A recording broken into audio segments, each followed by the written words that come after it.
Salute to everybody in the chat. Come on in.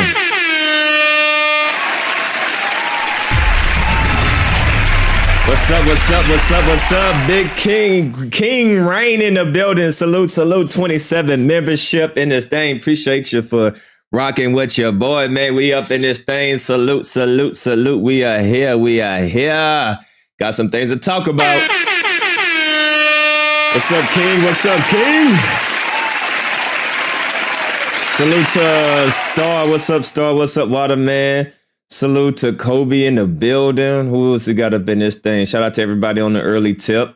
What's good, Philly? I see you. Quickie, Williams, Daniel O Speaks. What's happening? Come on in, man. We gonna get this thing started. Whew. Hopefully this won't be too long of a live stream, even though it's going to be kind of long. But we're going to try to get through this. We're going to try to get through it today. I want to get through this the whole day so I can be done with this because it's a lot more stuff that's going on. Make sure y'all follow the Damn D Live News channel over here on the 2.0, man. Y'all got to sub up, squabble up and sub up. All right. Videos are doing great over here too as well. You know what I'm saying? They be rocking and rolling. Make sure y'all go follow the Damn D Live News. I will leave a link down below. Follow my second channel, link below. All right, because like I said, man, it's so much content. I can't fit it all on one page. So I've been posting over here. So like the video's been doing really good over here too.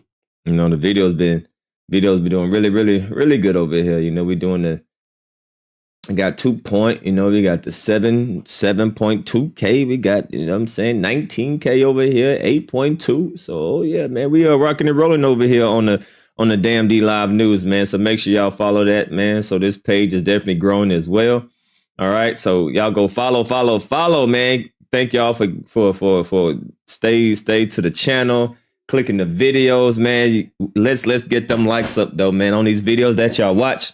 If y'all enjoy it, hit that like button so, you know, these videos can hit that algorithm so everybody can, you know, get into with the Damn D Live News and Damn D POV. You feel me? Yeah. Thank you, you know. Gotta put in that work. Gotta put in that work, man. So yeah, the POV channel is doing great. You know, we at 62.5, which is dope, man. Which is dope. So, you know, on our way to 100K. Can't wait to that, but we're gonna do it step by step. You know, the next monumental is gonna be 70.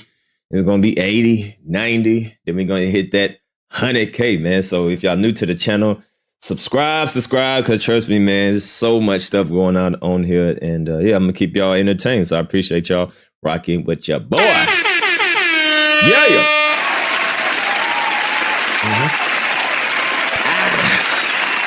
Got my little drink for today. You know, it's Saturday. We just chilling. What's up, Andre? All right, so let's get this thing started. We're going to talk about the more information. You know, Akademiks is giving more details about the lawsuit, about the second lawsuit, about the defamation lawsuit. So I went over the first lawsuit and Akademiks broke that down. But he's going to talk about the second lawsuit, which is the defamation. So we're going to see what he over there talking about for the Not Like Us. So, but before we get to that, I do want to go over this video. Speaking of the Squabble Up video.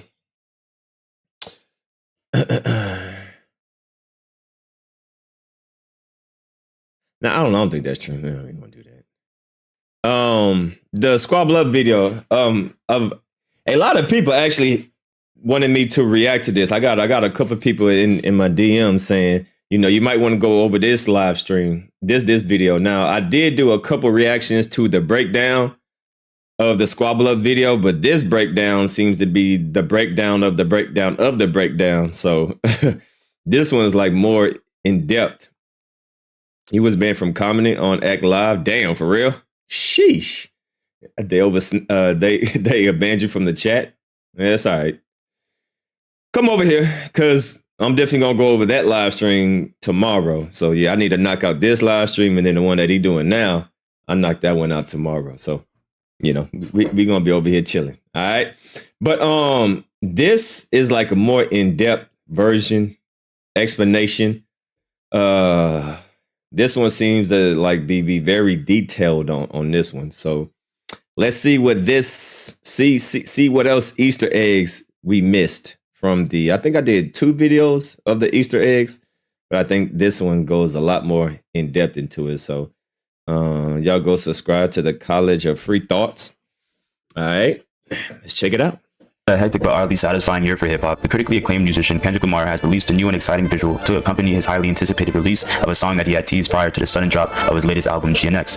Kendrick Lamar over the years has cultivated a prolific artistic background, garnering a plethora of creative accolades such as 17 Grammys and his Covenant Pulitzer Prize Award for his excellence in literature. So when it comes time to analyze his work and the complex approach behind his creative process, fans alike have realized that Lamar often favors hiding a multitude of innuendos in his art, allowing his audience the chance to digest his work in various layers of both sonic and visual perception. In his most recent music video for Squabble Up, which has amassed over 4 million views in a single day, the obvious Easter egg is the freeway exit sign that hangs promptly over Lamar's head. Ironically, this green traffic indicator refers to the 105 freeway exit sign we most likely travel past in order to reach. Okay, so that's what that other one is, because I didn't know what this one was, but now I know what it is. Ironically, this green traffic indicator refers to the 105 freeway exit sign. Okay. All right. Got that. We most likely travel past in order to reach several culturally revered locations in California. For instance, Long Beach Boulevard is a central location Kendrick depicts on his debut album, Section 80, specifically on the song Keisha Song, which is a little redundant, but if you heard the song, you understand what I'm talking about. There's a young boy who's also standing on top of the scaffolding, allowing viewers to quickly assume that this could be a nod to Lamar's famed Good Kid, Mad City album, as the boy is seen seemingly unsure of the proper way to safely get down, alluding to the underlying message Kendrick has passionately relayed in several songs, where he believes that he and many alike are good-hearted individuals who find themselves placed firmly in the grip of poor circumstance as they traverse the violent and dangerous path of a Compton lifestyle. Next to the landmark, we have Kendrick standing center stage in a rather nonchalant yet somber stance. Dressed in a blue baseball cap, sweater, and even blue shoes, this attire in its own right is alarming due to Kendrick's lineage in relation to the urban culture and street politics that often aid in dividing California as a whole. Both he and his family have strong ties to the Piru or Compton blood gang that has remained a pillar in establishing several hallmark traditions and even prolonged civil wars shortly after the origins of the West Coast were developed. Their trademark color to represent their once clandestine organization is red, a color normally brandished on flags, shoes, and casual clothing to show their affiliation and obedience to the Piru collective. However, Kendrick is seen the LA Dodgers are famous for. One can assume Kendrick is showing admiration for not just the Dodgers and their historical win in this year's World Series, but also the opposing gangs in California that often wear blue to represent the connection to the Crips, who have notoriously feuded with Pirus since the inception of both enterprises. Yo, is this a real picture? I seen this picture, but is this Photoshop or is this an actual picture of Mike? I seen this picture. I'm like, that's Photoshop. Is this an actual real picture? The picture is very real. Like for real. It's a real. That's Mike Jackson throwing up. No, it ain't. It's real for real. I always thought that this was like a Photoshop. Oh, so it's actually real. Oh, wow. Good evening, Black. Salute. MJ actually had a ghetto deep voice. This was his video. Dope picture. It was a video shoot. It was? Hold on. I must be tripping. Which video was it? I'm gonna look it up. What? It's also important to note that he has a song on his latest album, GNX, titled Dodger Blue. Next to him during the opening shot stands a young female performer whose choreography... Which video was it? Which video was it? Because I want to look it up real quick. Bears resemblance to the dance known as crumping. However, after further observation, you realize she's actually mimicking a dance style predating crumping, called clowning, ironically pioneered by the same driving force that brought us crumping, Tommy the Clown, in early 1992. Thomas made a guest cameo in Lamar's chart-topping Not Like Us music video, where he instructed a posse of young dancers in hopes of portraying the impact of the dancing phenomenon on the youth of California since the 90s all the way to today's culture. Before moving on to the next frame, it's also important to point out the setting of this whole experience is a mirror image of a music video from 1999 from The Roots, titled The New Movement. Kendrick most likely drew favor for the iconic backdrop after lead drummer for The Roots, Questlove, voiced his opinions on the state of hip-hop. I don't see it. I just typed it in. I don't see it. It was the Beat It? It wasn't the Beat It. There wasn't a video. They were the bodyguards. That's what they look like in live. You want me to? Okay. After the conclusion of Kendrick's lyrical beef with fellow rapper Drake earlier this year, citing how he suddenly believed hip-hop was dead and how modern-day fans of the genre often encourage violence and animosity instead of good-natured music with more earnest beliefs. In response, it seems that Kendrick has essentially agreed with Questlove's notion for peace, but also deliberately uses the room to allude to him bringing forth a new movement of hip-hop, one that is based on good energy and the cultivation of his family. Known for their societal ties with the Hoover Crip gang in times of celebration and festivity, the famed Hoover Stomp is a dance move created by the Hoover Crips to differentiate their traditions in relation to the opposing gangs. To the left side, you have three men posing with red attire on, presumably insisting that these gentlemen are from the Pyro collective of the Blood Gang, similar to Kendrick. What's most interesting is the choice to blur out the facial features of the group of men in red, suggesting that even though both opposing gangs are known for their culture, it seems as if the Bloods have developed a more violent and criminal reputation, to the point where most members are being actively investigated by federal authorities, highlighting a vivid contrast amongst the times when a gang can incite fear and militance compared to the times they find themselves in moments of joy and relief. Lastly, the big gold watch hanging next to the gang member positioned behind Kendrick can be a quick reference to Jason Goldwatch, a Californian photographer born in San Francisco, known for his broad depiction of the urban lifestyle and hip-hop aesthetic. Hence why the adjacent actor can be seen throwing up gang signs as if he was posing for a picture. Lamar cuts to the next frame where he adorns walls in more subliminal imagery. Draped on either side of the scene hang what most pro-abolitionists refer to as the African-American flag, which is seemingly a combination of the Pan-African flag used to show pride and camaraderie in reference to African heritage and the traditional stars and stripes layout of the American flag, showing once again that Kendrick is acknowledging the abundance of African culture that stands as a foundation for the American institution since its birth. Riding behind Kendrick are two actors on special adult-sized tricycles. One of these bikes has a cart mounted to the rear railings. On the cart itself, there's a spray-painted insignia that reads simply, "That Go," which is a callback that is garnished in an immense amount of nostalgia. The same bike design was used in a renowned music video from the Oakland collective Chunk Boys. This time around, Kendrick is not just relating more general aspects of the... Well, damn. So this dude is hitting all the little details. God damn. Okay. That's what's up. Compton livelihood and African experience, but instead paying homage to an entirely different section of California, going as far to have the phrase "hyphy" sprayed on one of the writer's shirts in order to pay respect to the contribution of North Cali hip-hop legends who stem from the Bay, Oakland, San Francisco, and Richmond area. The context behind this is more intriguing than most would think. Since Kendrick has publicly embraced his religious belief at the dawn of his rap career, he's often addressed the battle between good and evil and his struggle to find a foothold in his life as a Christian. However, as of recently, albums such as Mr. Morale and The Big Steppers and the imagery portrayed behind it shows that Kendrick has came to the realization and is in full belief that we, as men of God, are made solely in the image of the Creator. And even though we might not be able to achieve the exact divinity of Jesus Christ, everyone is able to be a good person and act just like Jesus would in relation to God's teachings. So therefore, with the belief that Jesus is merely just a more confident version of a mortal man, Kendrick asks himself the existential question of how does one become like Jesus essentially, alluding to the fact that throughout his career, Lamar has solely tried his best to be as charitable and inspirational as possible, and therefore acknowledges that his actions and humility have made him akin to the prophet. Kendrick switches frames to the next scene where we are met with what seems to be an eccentric character of some sorts inspired by the Spike Lee movie Do the Right Thing, where one of the movie's protagonists, Radio Raheem, brandishes a four-finger... I remember that. Yeah. I remember that. Gold ring that says love on one hand and hate on the other. However, in this revival of the acclaimed role, Lamar gives the actor a ring that says hood instead of hate. This is a deep comparison that is often discussed throughout the self-reflective catalog of music that Lamar has created, where he describes the stigma of coming from an environment easily susceptible to hatred and violence, and how he hopes that sharing love unconditionally can put a stop to generations of unnecessary murder and help to encourage the reformation of the so-called hood. Standing by this gentleman is an unclad young female with a pump-action sawed-off shotgun. At first glance, one would be quick to assume that her appearance holds no significance. However, leave it to Kendrick and his directing team to think outside the box, because this lady, standing in this sort of frozen posture, is eerily similar to Ice-T's notorious 1988 album cover for Power, where he famously had an album cover with two different shots of him and then girlfriend, Darlene Ortiz, and I believe DJ Evil E as well, leaving many fans to suggest that Kendrick might be dropping a second album or project shortly after his most recent unexpected release, since many have noticed that this version of Squabble Up and the version on his tape have entirely different hooks, and since the song that was originally shown in the trailer for GNX was... Hey, you know what? I noticed that too. I was like, there's a difference to it. So I wasn't tripping. I always say, something sound different about this, but okay. I thought I was tripping. Also not placed on his latest album, fans have theorized that Lamar has bigger plans for the future and is using this album as the rollout for his next definitive tape. The dancer next to him in this scene continuous efforts of showcasing various unknown talent from his city and placing them on a pedestal. Next to her, there is an ongoing skit where two people standing in front of a chalkboard with scrambled letters. This is a throwback to the infamous Soul Train television show that was historically filmed in California for approximately 23 years. Later in the scene, the pair begin to spell a Latin phrase that roughly translates to everything means something. So yeah, everybody know that. So everything that Kendrick is showing literally means everything. So this guy is seems like he's literally breaking down all the meanings to it. So a beautiful artistic foretelling that every second of this video, as well as every verse in Kendrick's song, is meant to be interpreted logistically, as there might be multiple defining reasons for its appearance or mention.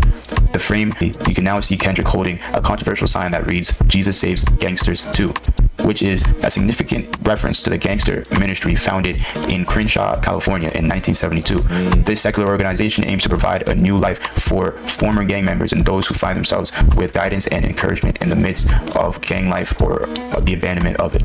Even the colors of the text that adorn the sign are relative to the abundant prevalence of Crips and Bloods in California. Next up, a technique in breakdancing popularized by quote-unquote black culture. Lamar shows that despite our background, we are all ethnic people with similar indigenous origins, and oftentimes we share tradition, dance moves, and culture in general amongst the constantly growing diaspora of African descendants here in America and across the world. Following up this frame, Lamar is seen kneeling at the foot of a traditional Catholic candlelight vigil. As he pays his respect to the deceased Latino individual, he shows once again that despite differences in languages or common religion, we all share the same emotions, especially in times of grief. In the corner behind Kendrick and the Catholic vigil is a small boy on a tricycle facing the wall, away from the camera. Everything from the outfit to the tricycle he's riding on is a reference to the cult classic film Menace to Society.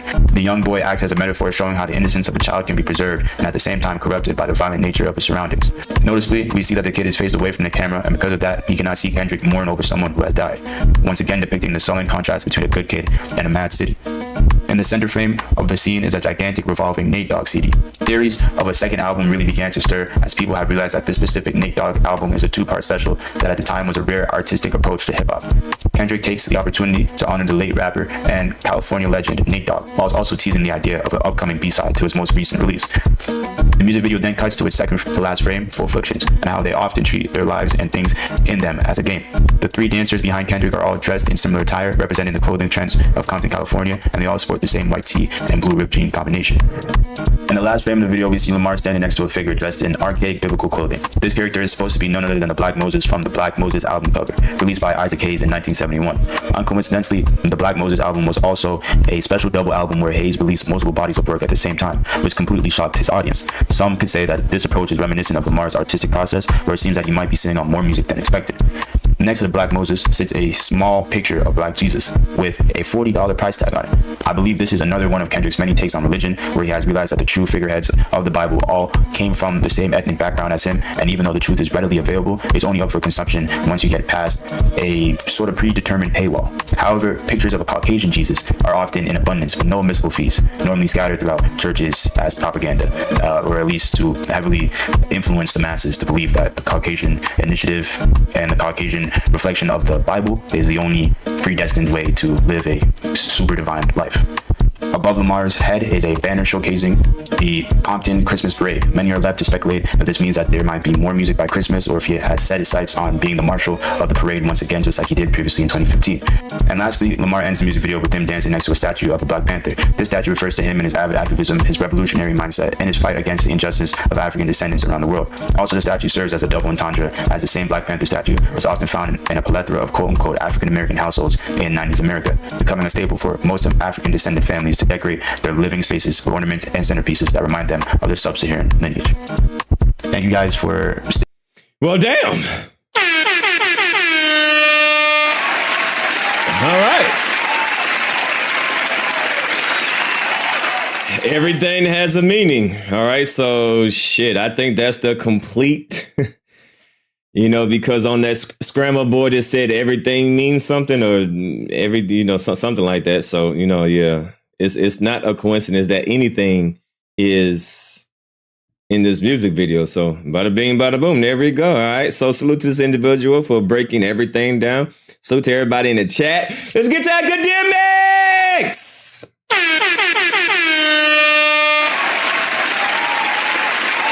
Good old Aki Wacky. So to everybody in chat, what's up, love? Kobe in the building. Jessica, I see y'all. M, what's up? What's up, Ron? I see y'all. Malcolm. All right, man. Hit that like button if you're new to the channel. Subscribe.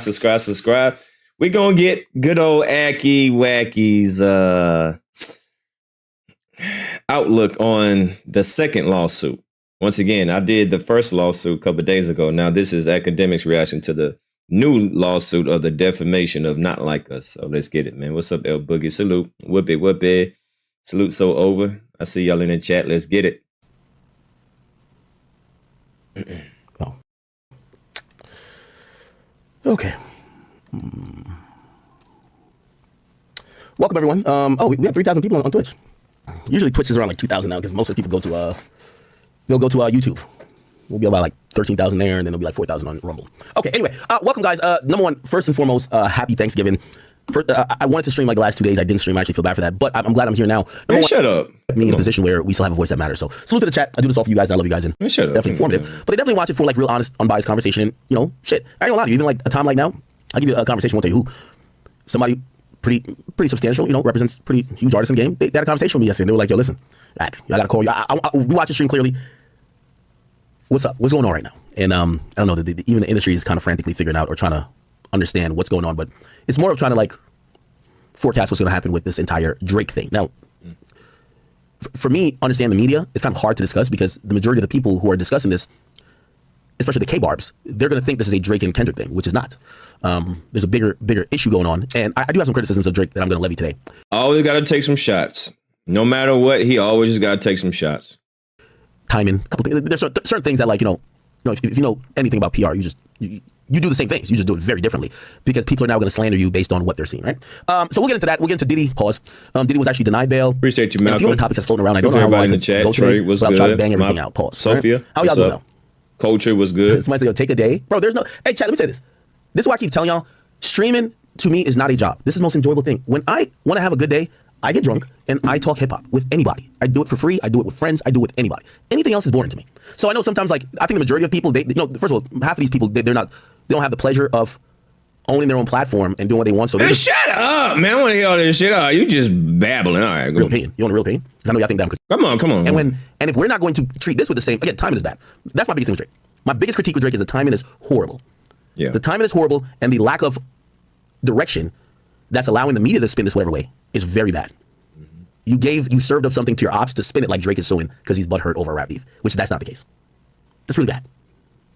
That's where PR comes in. And then that's why I look at it, I'm like, bro, someone has to tell you, like, yo, people are dumb. A headline tells a story for dumb people. You need to direct, if you're going to file a petition during the week when Kendrick's album's dropping. And by the way, I did get an answer from industry people.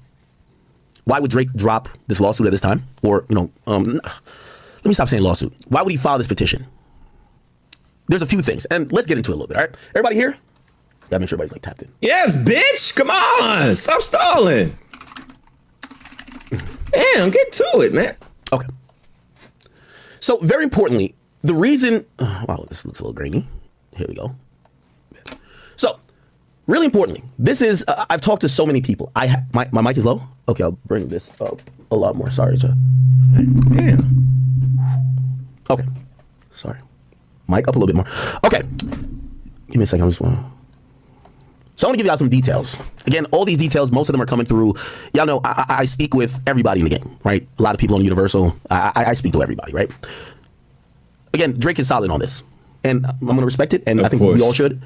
I don't think it's the best thing to do to be silent because they're trying to act like this was the most non-hip hop move of all time, right? So you need to address it. You need to kind of clarify. And again, I can't say nothing. There's other people who are interpreting correctly, but their voices won't be louder than the source. You got to get ahead of this. Anyway, here's the point. This is what Universal, and these are people that work in the Universal building, have told me. And by the way, to be very clear, I have a really, really good relationship with Universal. So y'all should know, as much as y'all think I'm a Drake stan, Drake ain't never paid me $1. Me and Universal have a great relationship. Just to let you know, right? So anything I'm going to say, you should probably think is act that much delusional where he's just going to say some false shit for Drake that's never given him a dime versus Universal, which I am, me and Universal got a good relationship. Let's leave it there. However, I am, my relationships with anyone, I make sure, even if there's monetary incentives or not, I need to be able to be fair. Because the moment that y'all keep listening to me, and I do have some biases, like I like Drake's music, I'm sorry. Like all that, like I like that Kendrick song, Mustard, that's cool, but like half the album is like, bro, I'm not gonna listen to this shit ever again. I always tell you where I don't listen to, Kendrick could be rapping about some shit that I don't care to hear about. I listen to Virginia Beach probably every day. That's my song. I like that song. He just can't do a stream without taking shots at Kendrick. God damn, can you just give your opinion, bro? Talk about the lawsuit. He just gotta throw shade. He just gotta throw shade, no matter what. He could be talking about strawberries, oranges, and watermelon. Oh, Kendrick apples is not. Man, stay on topic, man. God damn, man, stay on topic. That's me. You might listen to other music, it's fine. So I do have some biases, but I'll try to let you guys know. Okay, so let's get into this. And this is coming from the people who are in the Universal building. This is what they're telling me, right? Also, some other people who are great legal minds. Now, I don't know if I believe everything, but some of these things kind of reign true. Let me lay certain stuff out for you. Number one, I'm going to keep saying horrible timing. Horrible. Horrible. You don't drop a petition or file anything legally when your biggest op that you're even accusing these labels or entities of inflating his shit on some fake shit, you don't drop it during his album week, because what ends up happening, you're giving him the pub. You're bringing him into the situation. If you didn't do it during this week, it might have been like this. But because you did it during the week that he dropped, it's like this. We got 3 people on the screen. And he's going to be the person that they're like, oh man, he really fucked him up. Look what's happening. So I thought the timing horrible. Very, very bad. Okay. Now, in trying to understand the timing, it's a couple people, and I'm speaking to these people who are legal people, universal people. This is what I've New York, New Jersey, New York City. I can tell the people want it. Yeah, I said that. Yeah, I did that. Hey, what's up, though? What's up, though? What's up? He would never talk about fruit. Right. Thank you, Lady X. Lex, thank you, Lady X, with the $2 donation. Salute. Appreciate that. Thank you so graciously for that too. Yeah, man, if y'all enjoying the content, the only thing I ask you for is it's mandatory for y'all to hit the like button. Mandatory. If you click on the stream, you got to hit the like button. But, if you're feeling generous, you can always hit the super chat. You can super chat, or you can send the anonymous link. Click the link. That's the anonymous link. If you don't want to identify yourself, if you just want to have a little troll comment or anything, you can click the link that is pinned in the comment section in the chat, where you can donate and you can be anybody you want to be. All right. But it's mandatory to hit the like button. If you want to donate, that's optional. It's optional, but it's mandatory for you to hit the like button. All right. Hit the like button. It's mandatory. It's mandatory. All right. It's mandatory. Let's get it. things. Remember, I know, because I know some of y'all are starved for what Drake thinks, but I'm going to keep saying it. Drake told me nothing. Told me nothing about any of this. So anything you hear I'm saying does not reflect the opinion of Aubrey Drake Graham. Is not something that I know because he told me or his team told me. This is everything I'm hearing. And this might actually be biased against him, honestly, because his team ain't tell me shit. And this time I have a source that is kind of on the opposite side. Not Kendrick. Everybody in chat was good. Was good. So this is what I'm hearing. So Drake supposedly in this $400 million deal that he signed, he had one more deliverable left, which is the Party Next Door album. Okay, that particular album was tentatively and slated to come out this fall. Now, prior to the beef in May, or was it April, May, whatever, with Kendrick, there was going to be a last project, something that would come out that would then catapult Drake into his next deal. So hear how the music industry works, and this is very important for a lot of people who just sit online and chat shit. It's like basketball. These guys are like restricted free agents, right? You don't let them become a free agent before you negotiate and lock them into another deal. Here's how this also plays. I'll give you a perfect example, because we're going to talk about him as well. Remind me to talk about him. Meek Mill. Atlantic knew they were done with Meek Mill before the last album. They realized that they were not going to extend his contract or continue to work with him in the capacity that Atlantic needed to protect or keep an image up about him. Once they knew that they weren't going to offer him what they wanted, they had no incentive to not make him look crazy. And what I mean by look crazy, there's and trust me, chat, keep in mind, and I'm saying this very humbly, even though y'all gonna take it wrong. It's a reason why. I can see where he's trying to go with this already. So I can pretty much figure out what he's saying. So he's going on the side of Drake and saying, yo, UMG allowed this to happen so they won't have to pay Drake his money. just to put it in a nutshell, right? Because that's what he's about to say with Meek Mill. So yeah, so I already know what direction he's gonna go with this. So yeah, I see it already. I've wedged my way into, listen, there's no media personality that can talk shit to me. And there's no other nigga who does anything to talk to. You know why? Because I'm not just a media personality. I've wedged myself into the music business. They all rely on me. So when I'm saying this, I'm also kind of, slightly expose myself or jeopardize myself because it doesn't behoove me to even say certain things that might allow you to see beyond. So it's like, I would say this is like, no, I wouldn't say that. This is kind of like how in sports, when there's a franchise player, they always come through with the rookies contract, and then when that rookie contract is up, they want to renegotiate, and now they want the max contract, right? They want max dollars, but the business owner always trying to find some way how they can tarnish your name so they can justify them not paying you, not giving that person their max contract. So I guess that's what he's trying to say, right? So now they're trying to tarnish Drake's image so they won't have to give him the max contract, which is what, 700 million or something like that. Bro, this song is a hit, man. I don't want to hear nothing about nothing. Listen, this song is a hit. I didn't need Universal, man. I don't care with none of this. This shit don't mean nothing to me, man. I like the song because I like the song. I wasn't programmed. I wasn't told to spot up. I like the song. I don't care. Man, you lost, bro. I don't care about none of this shit, bro. You just lost. You just lost, man. Shit. Fuck. The veil that the music industry puts up. Okay? So, the reality is this. If you're ever leaving a label, and I want to make this very clear, if you're ever leaving a label, they're going to try to sign you before you drop your last project. They're going to give you an offer. A lot of these guys inflate their value. Oh, okay, I think I'm worth this. I want this amount. No, we're not going to get. Like, Drake don't want to take accountability that he make duck lips on every. He don't want to take accountability of his sassiness. He don't want to take accountability of him making himself look like a lame.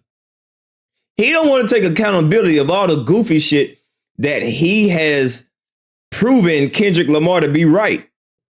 Everything that Kendrick said, nigga, you went right with the script. So every time you do something, oh shit, Kendrick was right. Yep, here come this goofy. Do another interview with this. How come you ain't do an interview with Club Shay Shay? Oh, here you go, doing the interview with these weird people. Oh, so Snow, why you so freaky? Here you go, proving him right. You need to take accountability of what you did, Drake, and stop blaming UMG. Give it to you. Maybe another label's down to give it to you based on what they perceive at the time. When you drop your last album, I could use several examples. Go look back at the last two drops or the last drop with Atlantic with Youngboy. They knew he was leaving. They came to impasse. He wants masters. They don't want to give him that. They were arguing for months. He brought it to internet multiple times. They were like, all right, fuck it. Let him just drop his project. We don't want to send out an artist hot. Anyway, to get back to like a stupid nigga like Meek Mill, and I love shitting on him because I mean, honestly, I get what he's saying. I get it. But he got to take partial blame for losing and being a dumbass. Like, it's not just UMG. Like, I get what they're trying to go with this, but nigga, you got to take accountability for your stupid ass actions. It ain't just UMG, it's you too. Shit. It's your ass too, man. You all butthurt. You mean mugging D-Rose and shit at the game. You got, man, you did a whole bunch of lame shit during and after the battle. UMG had nothing to do with it. It was because of you. Once a lame, always a lame.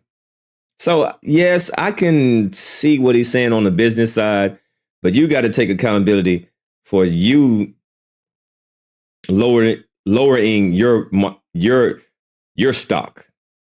All right, Drake, your antics that you did lowered your stock as well. Not just because UMG allegedly. Look all the goofy shit that you did. All right, so you lowered your stock as well, in my opinion. In just my opinion. Dummies should never be respected. I don't care what your bank account is. Okay, Meek Mill, he asked for a certain amount of money from Atlantic. They laughed him out the building. Number one, they never liked him from the get-go. I talked to people there. I've done mad business with Atlantic. They always said him and his team were assholes. So the people who are pushing pen, or like the little pencil pushers and the people who are pushing, they never liked the nigga. So the moment that he started cooling down and he started asking for too much money, overvaluing himself, and they realized that word from the top is that they were going to only offer him this, but he wanted this, fuck him. That's how the music industry works. It's not only for Meek, it's for everybody. Trust me, I hear this. That's why when I'm shitting on Meek, y'all give me credit. It ain't me. The industry kills these niggas. I've been saying I took credit for Meek. Meek was an asshole to people in Atlantic. They couldn't wait. See, hey, this is a valuable lesson that, man, you just got to be a good person, no matter how high or how low you are. Being a good person will always carry you through the finish line. If you're a good person, people will hold that more valuable than your status. You know, but if you're an asshole, they just waiting on your downfall. And once you start falling down that ladder, they're going to be right there stomping your ass down. Well, I couldn't wait till you fall off. They're going to be stomping your ass out. So at the end of the day, just be a good person. And even if you fall down, even if you're not at the top of the ladder, even though you may be falling off a little bit, people still going to vouch for you because you're a good person. Just because you're a good person. To get rid of the nigga. Now, this is not a Meek thing. I'm just trying to show you something. So that last album he dropped, they were never going to put resources, effort, this and third to make this the biggest thing. It was already written in stone based on the negotiations they were having. Now, granted, if they were going to sign him and he was going to accept whatever terms they did, they're incentivized to make sure he's good. Now, I'm going to relate this to Drake. Allegedly, Drake got one more project, allegedly, or one more deliverable. I don't know if it's necessary, but it was supposed to be this him and Party thing. This is why it's interesting. This is what I'm hearing from Universal. Drake's supposed to deliver this new thing. It was supposed to be out of the deal by the time the new year started. He's been negotiating. Here's what happens. And Drake sped through the contract. Drop. What happens is when you're at your last project, y'all start talking. All right, cool, yo. You know, it's like contract year. Think about NBA. All right, you playing basketball. Sometimes they like, yo, I'm too injured to play. When it's contract year, like that last year before you're a free agent, you suck up that injury, you got to play because you want that bigger contract next. So Drake did everything. He pretty much has one more deliverable. He's been talking to them for a while. Talking to them, yo, I need this. I overdid the 400. I want 6, or I want whatever. I don't know the exact amount. People are floating around 6. I don't know. Cool. What do y'all think I should eat for my cheat meal today? I'm thinking pizza. The weekends are my cheat days. I'm thinking pizza. What do y'all think I should eat for dinner tonight? And by the way, this goes into why I think that the Party Next Door record that we're expecting, that Drake said was dropping in November, it ain't dropping. First of all, it's November 28th. It's November 28th. Shit ain't coming. Fuck would it come for? Now, here's the interesting thing. Pizza. Before Drake could drop that and then potentially be a free agent, I think he's been negotiating. He's been thinking, I'm going to go get a bigger payday, maybe $600 million, right? And that's where, you know, to come back to the time, and some people with UMG say, listen, the building is shutting down in less than 2 weeks. So record labels, essentially every music company, even Spotify, the people who sign off on all these deals, the main decision makers, they're done for the year in 2 weeks. Also, if you don't have an album... Now, tacos is... No, I want something bad. Pizza sounds good. With everything on it. Supreme pizza. Yeah. Ready, scheduled at this point to come out, you can roll the dice, but you're not having a full staff and a full label really working for you because everyone going on vacation. This is vacation time. So Drake, who's been negotiating this deal or trying to figure out the next deal, and remember, that's what I'm saying about this party project. They're going to negotiate it and try to figure it out before you drop your last project. They can't make you become a free agent. He hasn't been able to figure it out yet. Salad. I don't know what I'm not privy to that. I don't know if he says, give me 600. They're like, fuck out of here. I eat salad during the week. I eat salad during the week. But they haven't agreed. Ooh, pizza. The beef happens. Pizza and wings. Oh, yeah, that sounds like it. Oh, yeah. It's the weekend. Oh, yeah, pizza and wings sound like, oh, yeah, that's it right there. Pizza and wings. Yep, there we go. I'm ordering pizza and wings. There we go. What I've been, told. It's going down. It's going down. The conversations have severely not gone in Drake's favor. And the re-upping or whatever. It's just not what Drake would think. And essentially, the timing. I know I'm just off topic. Have y'all ate those chili cheese, those new chili cheese sticks? I've been seeing those online. I don't like cheese like that, but I've seen it's like a big ass like block. I've been seeing a lot of people on Instagram. Have y'all ate it? Is it really worth the hype? I seen everybody post it, making videos about it. Is it good? Is it good? Of Drake filing these things is trying to get to it, to possibly get to a resolution before the end of the year, before everything shuts down. Everything kind of really pops back up mid-January, right? Now, that would make sense, right? You kind of drop your lawsuit or petition now. I'm guessing maybe they're at a stalemate. Maybe they ain't talk for a month or two. Maybe Universal comes back and says, yo, come on, let's get that out of here. We'll give you a better deal. Agree to this and let's move the fuck on, right? From Chili's. Because again, another thing that's also a miscalculation by a lot of people, the guy in the middle, which is Lucian Grange, which is the CEO of Universal Music Group, they don't give a fuck about Kendrick or Drake. Yo, is it crazy that his name is Lucian? Like, how ironic is that? Like, what the? And you know the devil is like the head director of music, right? And this dude name is Lucian. Like, what the? Like, ain't that crazy? Like, what? Ain't that crazy? They look at both of them as, I'm not saying him, they look at both of them as, y'all workers, we don't give a fuck about y'all. They don't have like something personal against Drake. But whatever Drake probably wants, they're not gonna give. You know what I'm saying? And also, they probably have devalued them a little bit because of this nigga over here based on the battle. So, all of the timing, I guess I said all that to explain the timing. The timing allegedly and apparently has kind of culminated to right now because they're trying to do this, that to continue or to figure out whatever they're going to do for Drake's next situation, but to also get this party project out. So I'm guessing his horns is his ears, right? Them motherfuckers sticking out. Okay. So instead of horns on his forehead, they just put them on his ears. All right. Which is very time sensitive. Now, I'm going to be honest with you. It feels like the atmosphere is that Universal is going to take the hardball stance on this, unless Drake folds. I think this is poker right now. Drake at this moment could say, I fold. And whatever they're offering him or have offered him, right? By the way, going by his own words, $400 million for the last deal. Let's say they offer him $300 million, which is less. And maybe he wanted $600. If he folds, this goes away. And next year we see Drake just doing all type of shit and Universal is toe in toe with him. I think Drake better fold. Because if he don't, that nigga about to die. I'm sorry. I don't know to say that he about to catch something. Something gonna happen to him. But this is crazy. Drake, man, you better take this shit and run off in the sunset. If not, yeah, you're going to have a mysterious health issue. You're going to have a random car accident. You better just take this money and run off in the sunset, man, because we see that everybody is expendable. All right, there's nobody above the program. R.I.P. Michael. I think they got Michael. R.I.P. He just randomly, boom. There's nobody above the program. All right. Hey, bro. Learn from the past. I mean, but if you think you the chosen one, I mean, hey, go for it. Hey, fight for your right to party. But just know the party must die. Watch the party die.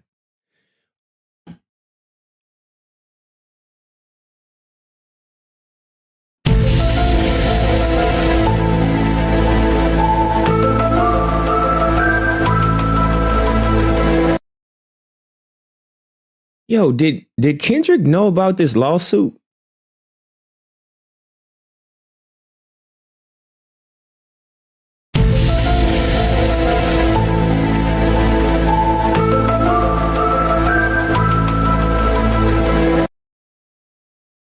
Did Kendrick know about this?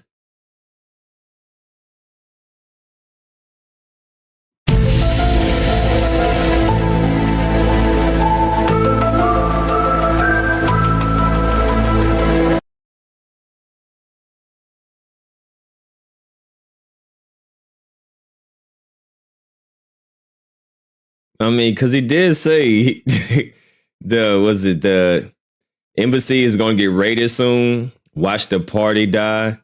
All of a sudden, this lawsuit coming. Man, no, wait, no, no, no, no, no, no, no, no, no, no, no. Hold up. Ain't no way Kendrick knew about this shit. No, he did. Nah, no, ain't no fucking way, bro. Boy, ain't no fucking way, boy. Boy, ain't no way, boy. Ain't no fucking way, boy. Boy, ain't no way, boy. Boy, ain't no way, boy. Boy, ain't no way, boy. Boy, ain't no way, boy. Boy, ain't no way, boy. Boy, ain't no fucking way, boy. Now I'm thinking about that song, Watch the Party Die. Now, here comes this lawsuit. God damn it.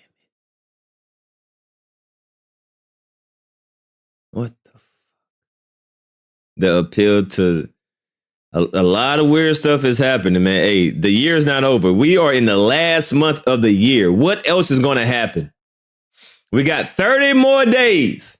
Cat Williams said that 2024 is going to be the year of the exposure. What else is going to happen in the last 30 days? New York, New Jersey, New York City, I can tell the people want it. Yeah, I said that. Oh, yeah, I did that. Hey, what's up, though? Beach Boy Dre super chatted $4.99. Blog's been posting that Wayne is replacing Kendrick for the Super Bowl caused of the lawsuits. And you know that? I had that topic up, but I didn't want to cover it because I thought it was bullshit. But yeah, if you was here earlier, I was going to talk about that, but I was like, I think it's bullshit. I don't know if that's true or not. I mean, I guess I can cover it just for content purposes, you know. But I was like, I don't know. Let's see. Hold on. Let's see. Little Wayne. Matter of fact, hold on. I think I still got that on Instagram. Let me see. Yeah, because somebody had sent that to me. Let me see if I can pull it up real quick. Salute to everybody in chat, man. Make sure if y'all just coming in, hit that like button one time for the one time. Appreciate that donation. Thank you so much. I know somebody sent that to me real quick. Yeah, I did that. Yeah, what up, though? I don't know if I still got that. Do I still have it? Oh, shoot. I don't think I still have it. All right. I'll look it up. You get what I'm saying? But this is, and I've said this to many people, like so many people who don't necessarily cover the music industry or even cover this type of stuff, they've called me. I said, check this out, people. Drake is having this Taylor Swift moment. And I need y'all to understand what that means. Now, I think there's pros and cons for Drake. But I'm going to tell you why it's a Taylor Swift moment. First and foremost, I should point out that when you see even the top of the top, and we're going to call these people influencers, even though Drake's an artist, but you got to remember, when it comes to music business, like, you're basically an influencer, right? Like, you're not the only one. They can replace you. Like, over time, shit cycles out. What never cycles out is the fact that people listen to music, people subscribe to listen to music. That's what they're selling. They're not selling necessarily one artist, because that artist can grow old, might die, who knows, right? That's the whole point of how the music industry looks at the artists, but then the artists, you know, they're leveraging what they demand at the time. Okay. So, and I think I lost my train of thought slightly here, but hold on. All right. So, Drake is trying to get whatever he could get. And it's more predicated on whatever deal he was working on. All right, here we go. Yeah. Okay, so somebody has sent me this. All right, so, I mean, I could just cover it just to, you know, just to have a topic for discussion. Allegedly. Shout out to my nigga Rodney. Allegedly, I don't know if this is true or not, but yeah, somebody has sent me this. And make sure if y'all have any topics that y'all want me to talk about, definitely send it to my Instagram. All right, Damn D is my Instagram. Shout out to everybody who's been sending me stuff, man. Y'all are the real MVPs. Y'all are the star behind the show. Y'all are the reason why I have topics to talk about. So if y'all have anything y'all want me to talk about, want me to discuss, want me to react to, yeah, just send me a DM. Okay, but allegedly,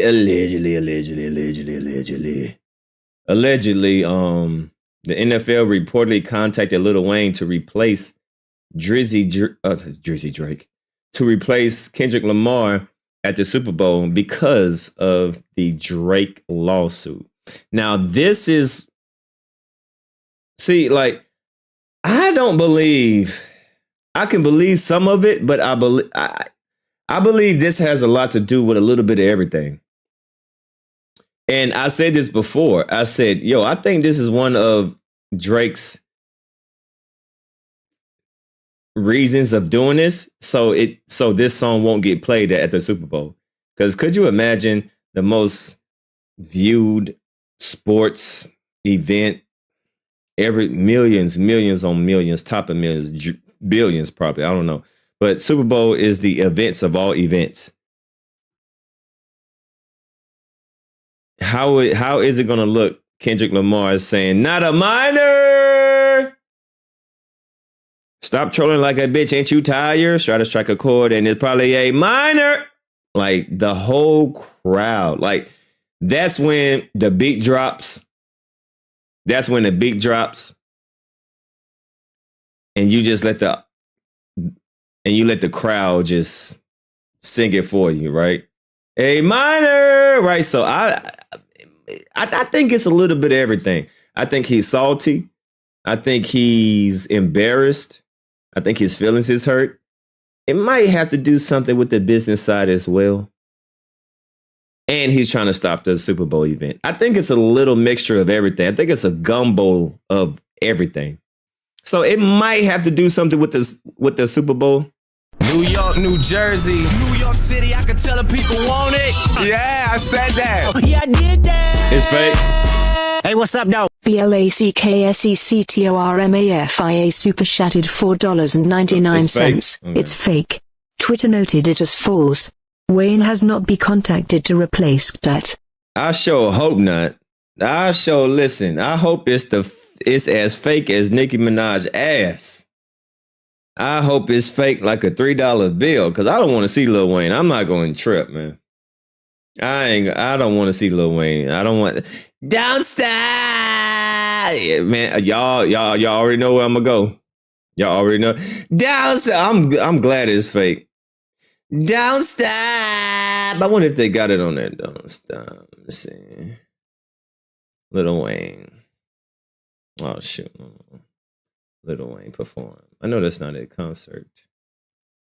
Let's see. I don't know. Which one was that? Was that the Hot Boy concert? Well, I know it's on my page. I can just go to my page. You know what? I probably need to clip that part out. So I can just go straight to it. Downstairs. I'm glad he ain't. I sure hope it's a rumor. Listen.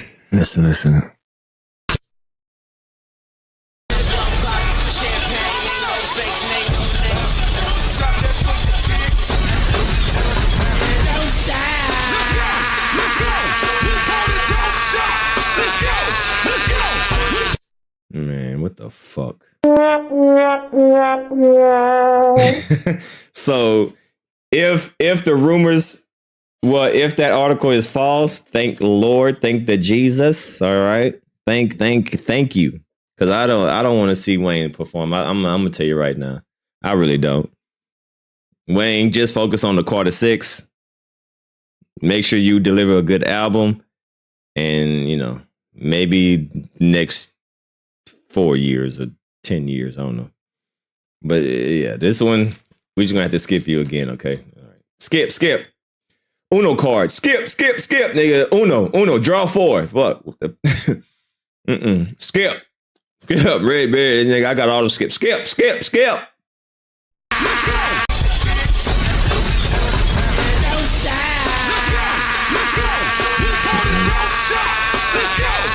Okay, so hopefully this is fake. All right. Hopefully it's fake. So we ain't even got a report on it. All right. It's fake. Great fake news. This is the first time I'm glad that it's fake news. Good. All right. Let's continue. Labels, they don't feel no type of way necessarily about it, but they're not just handing out free cash. Okay, I made the distinction to you guys before about when a label signs a new artist that's successful, they're making a 20x, 30x multiple off of their investment. If they give Drake $400 million, or let's say they give him $600 million, that got his face. For them to make a 10x multiple, Drake would have to generate for that contract, which is probably going to be 3 or 4 or 5 albums, probably 3 or 4 albums, $4 billion. Like, just to put that in perspective, that's not a good investment. Universal Music Group reported that Spotify paid them for 2023 for every artist they have. Weeknd, Taylor Swift, Drake, Post Malone, Kendrick, everybody for the year, $2.3 billion. So what I'm trying to say is that whatever investment they're doing with Drake, I know Drake's the biggest rap artist, but it's not incentivized to think that you're going to get that much of a return in terms of 1x, 2x, 3x, 4x, 10x. They're not 10xing an investment on Drake. So it means you're going to give this guy like $600 million, and he's not going to 10x it. He's probably not going to 5x it. Maybe 2x it. Now, I get it. We're talking about hundreds of millions of dollars, but it does matter because these companies are not publicly traded in the bottom line. So, Drake filed his lawsuit, and again, I do think he could fold. The folding would be whatever they're offering him, which is probably what he don't want, but he got to get down and lay down. Now, I do have some problems with this, and going back to what I said, he's having this Taylor Swift moment. Let me explain that. This is very important. Taylor Swift is the only individual, and we're talking post Michael Jackson, who has gone against the label and successfully won and stayed at the label. And the label was still incentivized to push them. Let me give you 2 examples. And these are not musical examples, but here's the thing. When you have a fixed, and I almost want to call it, it's like damn near monopolistic in a sense. I don't know if you guys follow a lot of whether it's legal stuff or you guys follow business stuff. Let me bring in an example. Right now, there's a federal lawsuit. You will see it's been floating around, I believe, U.S. I think it's in the Southern District or maybe Eastern. Live Nation federal lawsuit. Okay. Now, the Department of Justice, they're actually suing Live Nation, saying you guys are monopoly. Okay, you're violating an antitrust a law that was created, and it's basically saying that it suffocates the competition because it controls everything. Let me explain what that is, right? So monopolistic entities, and I mean, there's times that, like, say, Amazon has faced that. Just listen to me here a second, you'll get it. I'm gonna tell you why this is important. When a company controls, because we believe in capitalism, no company should have that much control that there can't be new competitors, and basically they're printing free cash. How does Live Nation do that? Live Nation owns Ticketmaster, which is, hey, if you want to go to a concert, you have to buy tickets. They own the ticketing company. Live Nation controls 80% of the big venues. So if I'm the company that's the touring company, I own the ticketing system, I own the venues, I also own the festivals, and I basically own everything that's around the live musical experience. Am I not? How could you ever beat me? Because now when you say, hey, I want to start up a touring company. Okay, that's cool. You're going against Live Nation. Once I think you're about to level up, by the way, they've been doing this to AG touring, who did stuff with Moneybagg Yo, who did stuff with Rod Wave, Lil Baby, and even Sexy Red. Here's the thing, and I know I'm getting deep into the woods here. I told you a story about. See, Act is a smart person, right? And this is why I give Akademiks his credit to some. To a certain level, because I know exactly what he's doing, right? So I can see through the bullshit when he's purposely just trying to run with a narrative. So that's why I'm just here just to balance out his bullshit. Like, Akademiks is actually a smart person. I will give him that. But I can tell when he's full of shit. I can tell when he's full of shit. And I'm just here just to, point out those full of shit moments. But, Baby. They told Lil Baby, yo, we'll give you, I think, what was the number? I think it was like $500,000 or $600,000 per show. Take it or leave it. Now, I'm trying to show you what a conglomerate, monopolistic entity, and this is why, it's banned. You can't just be a monopoly. You have to allow competition because capitalism is supposed to encourage competition to get the best prices, right? Especially for the consumer. Lil Baby gets offered $500,000, $600,000 by Live Nation. They said, that's all we can pay you. You'll do all arenas. Let's go on tour. An independent company comes around and says, hey, baby, we could pay you $900,000, $300,000 per date more than the other company. Just go with us. We could get these same venues. We're going to book them or whatever. We're going to deal with all the costs. It's good. In reality, Live Nation could pay Lil Baby $900,000. But because the way how they control the market, Baby don't got no fucking options. So then you get AG and AG actually, how they try to compete against Live Nation, then it turns to some other shit, right? It turns to, okay, well, if I'm Live Nation, I'm gonna make sure y'all can't get some of my venues. Because these venues, they book shit out, and if Live Nation's not using them, they will book to other people. But now you realize somebody's trying to undercut you. You own the venue shit. And then think about this: are you gonna make sure Lil Baby, who didn't do a deal with the company that owns the ticketing company, Ticketmaster, you gonna make sure his shit get promoted on Ticketmaster or not? Hell no, you can't. It's gonna be shadow banned, or it's hard to find them tickets. You know what I'm saying? So it's a monopoly, and that's explicitly banned. Okay, let me bring this back to the music business, and bring this back to essentially like the whole thing with like Drake and what he got going on, right? So Universal Music Group kind of is the same thing. Not as much as Live Nation, but it's the same thing. Universal Music Group owns part of Spotify. They have deals and heavy laden incentives with every company that they need to win. So basically, it turns into a situation where Universal Music Group could just print money. If we could influence Spotify to prioritize our artists over an independent artist, how could an independent artist ever compete with UMG? We're giving them billions of dollars to license our catalog. Also, we gave them a discount, but it meant we own part of their company, and also we have certain type of control. They would never say some random Joe Schmo that never did a deal with anyone is going to get Spotify blanketed approval. No, we own part of Spotify. What the fuck? That person that you're going to give blanket all the playlists with got to be someone who works or someone who signed to UMG. That's how business is being done at the big level. Okay.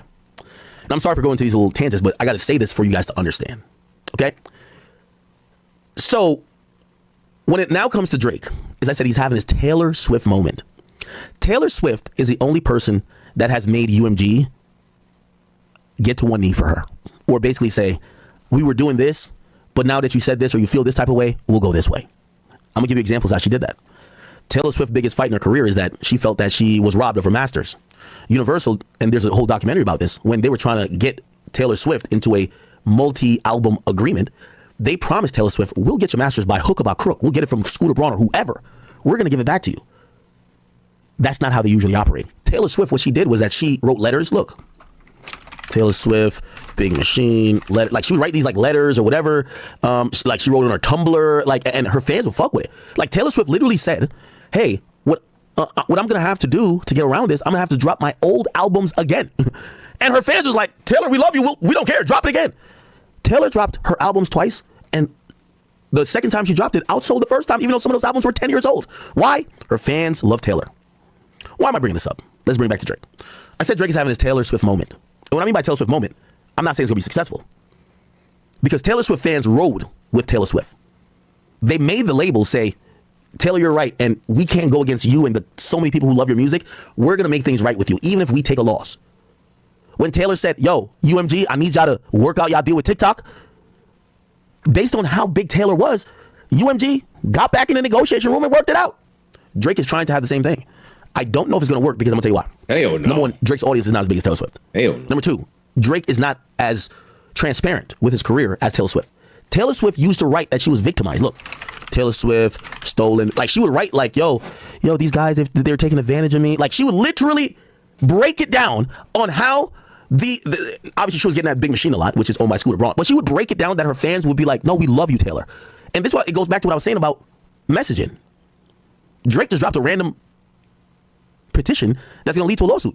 His fans don't even know what's going on. They're like, what's going on? A regular fan doesn't know the business side of this. Like, you're going to listen to Drake or whoever say, oh no, you're going to get Party Next Door's album when it's ready. That's just probably done. The business is holding up the album. I guarantee it. I'll put 20,000 on it. That album is done, but it's the Universal bullshit that's holding up the album. Drake isn't that transparent. And that is the thing. Because Taylor Swift is going to tell y'all, hey, when I was young, I signed this deal. I thought I was going to get my this, da-da-da. They robbed me, blah, blah. And her fans rock with her. So that goes into one of the criticisms I have about Drake. We don't know what the fuck you're intending with this. If you're going for a fight, because he looks like he's angling, just by the lawsuits, looks like you're angling a fight against the labels. But you got to be very honest. Drake has, I think, the best ever audience in terms of hip hop. People have lived. I've lived. Some people think. Listen, obviously, I'm glad Drake's the biggest artist and he's my favorite artist. But I grew up 15 years of my life listening to this nigga's music. 15 years of my life, every song, cataloging, and it was basically being a soundtrack of what I was going through. Like I'm connected to the music. That's another thing when people mention Kendrick. Kendrick is rapping a bunch of bullshit to me. He's a great rapper, but his music doesn't connect to my life. I started listening to Drake when I was in college. I'm in my There mid-30s. you go. He just got his shit on Kendrick somehow, some way. And there's a lot of people like me. He just got to Some talk people shit like, about Kendrick. His music is just Somehow, like I know people some who grew up way. on Jay-Z, they feel the same. Here's the problem though. Right. I don't think Drake is as communicative about that type of stuff, right? So let me explain the Taylor Swift moment, and that's what I'm gonna explain how Drake is having his. In every situation that Taylor was disgruntled, she was vocal with her fans. She let her fans know what was going on. I'm sorry, y'all. I got to drop my 5 or 6 old albums again because I was robbed and I was taken advantage of. And her fans believed it and they supported everything she did. With Drake, we've been kept out of the blue. And also it's a hip hop thing because rappers usually only brag to you. This is why it's hard to feel bad for rappers. All they do is brag about what they've got and they don't appeal to the side that you can relate to. You don't see Taylor Swift saying, I'm flying on a jumbo jet with the biggest cars ever and I've spent $40 million buying this person's jewelry. Like, you don't hear that. Taylor Swift just looks like some country girl. But she got more money than everybody. So she appeals to her fans, and her fans be like, well, if Taylor feels like she's getting taken advantage of, we're getting taken advantage of. We love her.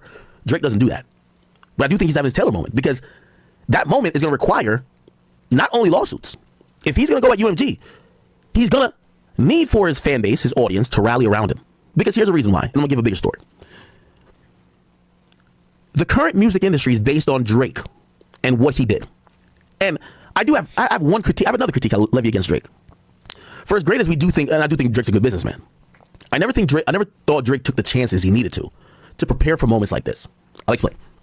Brother, let's get back to 2015, 2016. Y'all remember when Drake sold 1 million first week? Y'all remember views? Y'all remember slightly before that? If you're reading this, it's too late. Y'all remember going into More Life? Y'all remember, obviously then we get to Scorpion.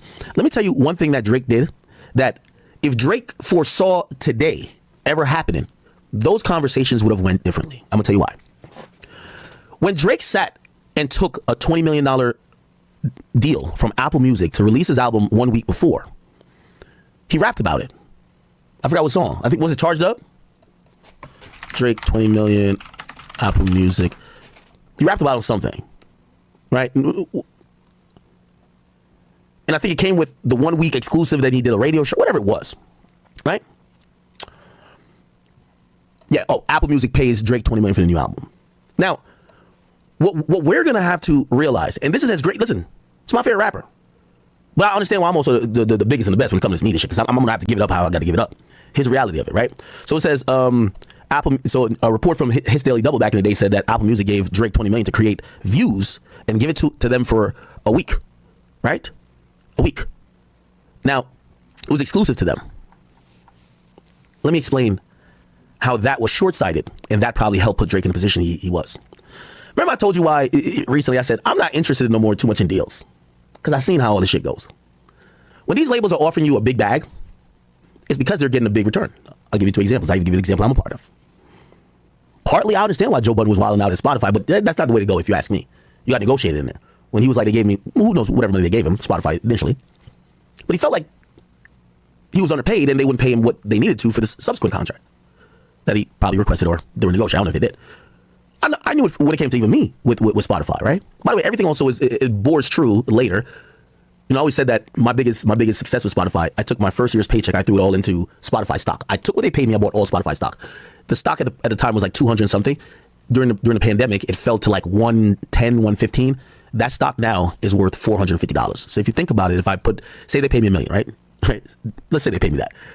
If I put $1 million in and I never sold, which by the way I did sell, that $1 million 3 years ago, if I waited 4 years after till now, would be worth $4 million. So it's like they paid me $4 million. So whatever you think they paid me the first year, times it by 4, right? That's would have been the real gain of this. I'm gonna tell you why I'm telling you that information.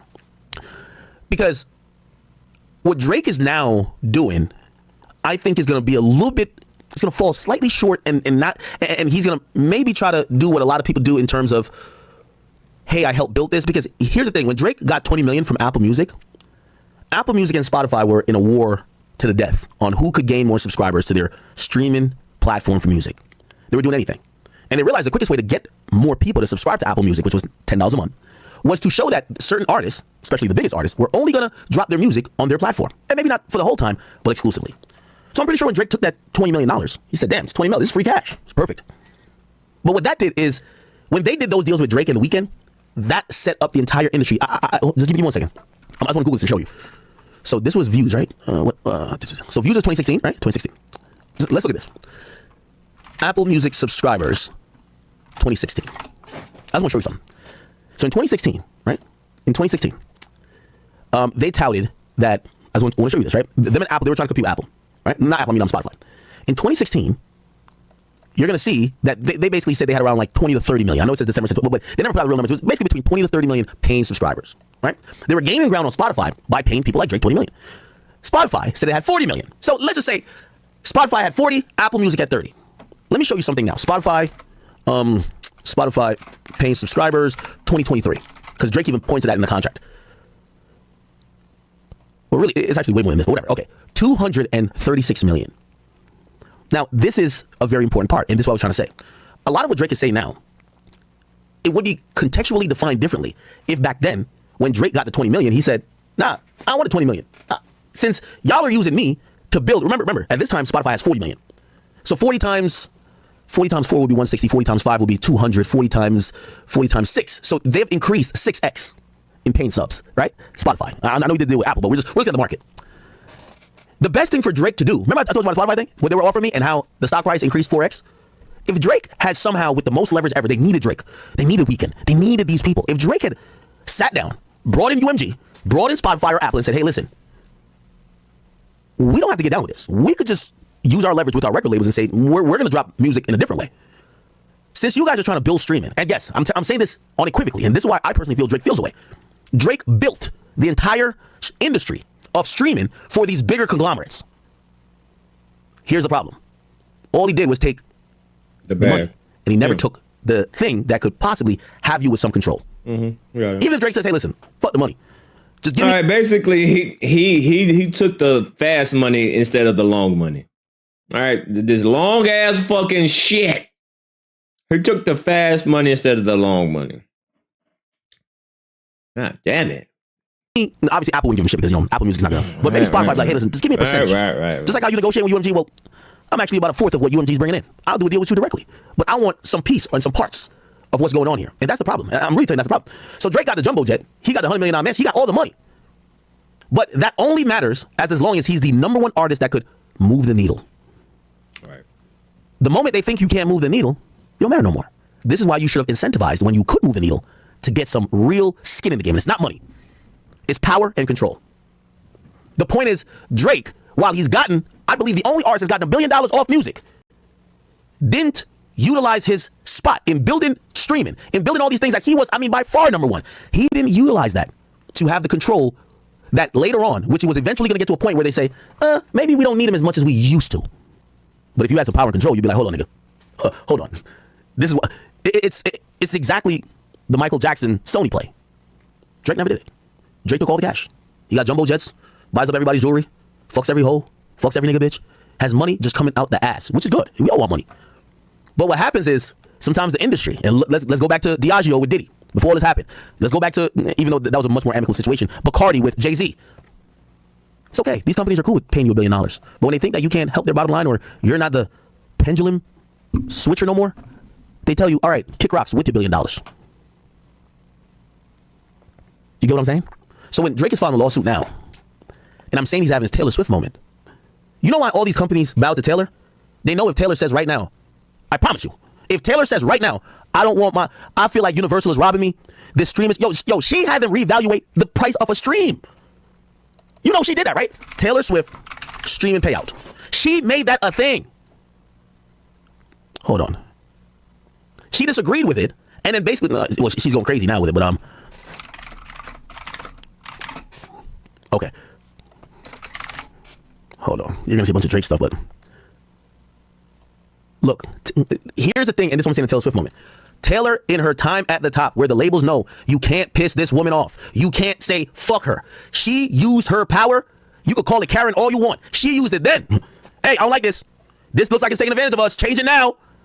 And the label know what fight they can fight. Man, fuck out of here. He wouldn't be saying this if he would have won. Man, fuck all this shit. Skip, suck my dick. And fuck all this shit. And get to the goddamn shit, man. I want to hear this long ass goddamn drawn out shit. Make a better song. How about that? If all else fails, start winning. Winning takes care of everything. Like 75 because they're spending the money. Spotify's not. So here's the point. So we're saying $1 billion from Apple No, no, Man, shut up. I'm skipping Aubrey this Drake. shit. I'm skipping Me the this money. shit. Show me the money. Now, the conversation that I had, it was like, hey, listen, if you think we would intentionally sabotage Drake to build another artist, no one, that's crazy. But let's say sabotage Drake for the purposes of some not trying to give him whatever he wants. Let's explain how UMG works, okay? And his allegations of executives are going to receive incentive bonuses is true, which means if you have an artist that artist performs well that year, the executives are going to get bonuses. That's how their salaries work. So they tell me, they say, this actually disproves what Drake is trying to make as his point. Because here's the reality, and let's break down UMG. Y'all ready? This way everybody get their pen out, and by the way, all the other YouTubers who basically have no idea how this thing works, just copy me or whatever. Y'all can get your pen out too. So UMG, let's go Universal Music Group. Universal Music Group org chart. Let's look at the org chart. This will be can we find it? Okay, well, it shows Lucian at the top, but we really want the labels. Okay, perfect. This is exactly what I wanted. All right, so you see Big Sir Lucian at the top, okay? So this is gonna be the guy. Lucian Grange, he's at the top, right? So you see corporate management and then major business unit and territory leadership. Okay, you're gonna see a bunch of other people who fall beneath Lucian here, and you're gonna see the vice president, controller, or chairman and CEO of UMG Pub. So there's Universal Music Publishing Group, or UMPG actually. You're gonna see general counsel, so that's all their lawyers. So anytime you see UMG, this is person they're an executive. They handle business affairs. They're gonna make sure that y'all don't get no money from this company, right? The vice president right here. Hold on, I gotta make sure I get my mouse. The vice president right here is the chief people and inclusion officer, which maybe that's some new shit, but okay. EVP. So this is the executive vice president of UMG. Okay, bet. Man, I don't give a fuck about all this. There's a bunch of people. Fuck. Come on, get to it. Capital. Okay. I don't want to see all this shit. All right, let's keep it on this shit, man. Okay, so these are like Kane and AG, or they like because you're getting too goddamn technical now, man. Fuck him, fuck them. All right, goddamn shit. I ain't gonna sit through all this goddamn shit. Get to the goddamn meeting. That's crap, man. Drake must have bots at some point. Oh hell no. Drake is saying his team directly ain't never bought nothing. Yeah, you shit. What the? Do they know that you talking about all this? I mean, it's a lot. I ain't trying to digest all this shit. I'm not about to, I'm just making content. I ain't trying to dissect the whole damn industry. Like, I'm gonna let you do that. I'm gonna let you, you gotta deal with all this stuff. I ain't trying to learn all this shit. All right, goddamn, nigga. Get to the goddamn tweets. Yeah, what did Kendrick say? Shit, god damn. Cardi B of payola, or that they were paid blogs. You have a bigger business than what Drake has going on. But this is interesting. Drake filed these lawsuits. It's kind of hanging his hat on. I ain't got time for this shit. That's what Drake is saying. Now, granted, let me make the distinction. Because some they got PowerPoints and shit. At some point, oh hell no. Drake is saying his team directly ain't never bought nothing, ain't never paid no radio promotions. Now, I will also be fair, and this is not Dick Ride understanding. He got PowerPoint presentations. He got pointers, graphs, and charts. Man, I ain't got time. I graduated college long time ago. I ain't trying to go back to school. I'm good. I know a lot of people within digital marketing. I know a lot of people within radio promotion. I know a lot of people within Drake. Again, maybe he's been paid for it at a higher level, but Drake's music has never been the thing that people have said, yo, we collected $500,000 for Drake's campaign. Hey, get to the shit. Funk Flex said, yo, and by the way, I don't know why Flex would do this. Flex says, yo, DJs are supposed to play a song because it's hot. The music industry will blackball me for this, but that's okay. It needs to be said. Saying about Kendrick, his amazing song. But pay for play gotta stop. Now, here's the interesting part about it. And I'm kind of like torn on this because, okay, cool. I've always, I've acknowledged that there's bots in music, but I've never said one artist does it. I used to say to Nicki Minaj when Nicki Minaj was accusing Cardi B of payola, or that they were paid blogs, whatever. That's not payola, actually. I guess influencer marketing. I used to say, well, here's the reality. Every label does it. Exactly. So here's my only thing with this. When anyone tries to call out a system, that the system is pervasive in working for everybody. Including yourself. The major label infrastructure is paying for promotion. It's paying for radio play. It's including paying yourself. For playlist play. Or for playlist spots. So I don't understand why Drake is suing, because I'm sure they help your numbers hit the charts as well. So how are you going to sue for something that was in your favor as well? Whatever. I mean, hey. How this works. It might be done through intermediaries. By the way, if a label wants to get airplay for their songs, you know what they do? They don't pay the radio station and say, play my song. There's two ways to do it. One way, hey, we have a concert coming up, or he has a tour coming up. We'll pay you to promote the tour. Wink, wink. Play the song, nigga. We're going to give you these ads that you got to run. Hey, coming to Milwaukee on November 17th, we're going to have Lil Ray Ray. He's performing at this arena. Buy your tickets now. He's the hottest thing in town. He just dropped this album, blah, blah, blah. We paid you $500,000 for that. Play our song at least once every 3 hours. Wink, wink. Okay, I'll play it. When they sue, yeah, they never paid us to play music. We just played it voluntarily. You get what I'm saying? That's one finesse. So the second finesse is this. Yo, fuck that. We want to hold these guys accountable because we're going heavy on a campaign, right? Because when you do the, I'm just paying for promotion of a concert and I hope you play the music because of that, that's up to their discretion. I mean, at that point, you can't have a contract that verbally says, play my song twice an hour, every hour between these days and these dates. So how do you get to that? Well, you do it through a radio promoter. You get a radio promoter, you give them the money, they know what you want, they're the third party, and the radio promoter goes to the radio and says, hey, check this out. We're going to do the deal with you, but we're going to need these, you're going to have to guarantee us this. And because it's not done directly with the label, you have now evaded the law. Because the law only really it monitors the radio. So payola has never went away. It's just gone to radio promotion companies, or labels have had to just say it a little bit different. Oh, we're paying for y'all to promote a pop-up shop. No, we're paying you to play the record, nigga. We ain't pay you $200,000 to promote a fucking concert. The fuck? The nigga not even getting $200,000 for a concert. We paid you $200,000 to spin that record like it's going out of style. Anyway, Funk Flex, you know, I don't know why he's doing this because he works on radio still. He's admitted. Yo, Drake is 100% right. National play per song. Drake don't got to pay for play. For pop radio and CHR, what's that? Radio, $350,000 if you want your song played on these platforms. For urban radio, $200,000. I've heard this number a lot. $250,000. Now, I don't know if this means on the hour, every hour. I don't know what the frequency is, but for a campaign, a radio promoter is going to take $250,000 to get your song played through a huge region, right? Mix show, which means that the guys who they're like, oh shit, yo, it's Memorial Weekend, we playing. What's the vibes? Yo, we gonna hit the Caribbean set, but we gonna throw in a couple of hip hop joints. If you want, when they throw in a couple of hip hop joints, it's your joint. Yeah, these are DJs who are just mixing, right? The local DJ, the nigga who might be on the radio maybe once every 2 weeks, but he always in the club. Shit, he'll take. You got a new song? This what young rappers do. So if you're a new rapper and you want, like, you know that one DJ that be on the radio. And by the way, let me tell you how this makes sense. If you're a local DJ that works at Hot 97 once a month, Hot 97 probably pays you $2,000. That's it.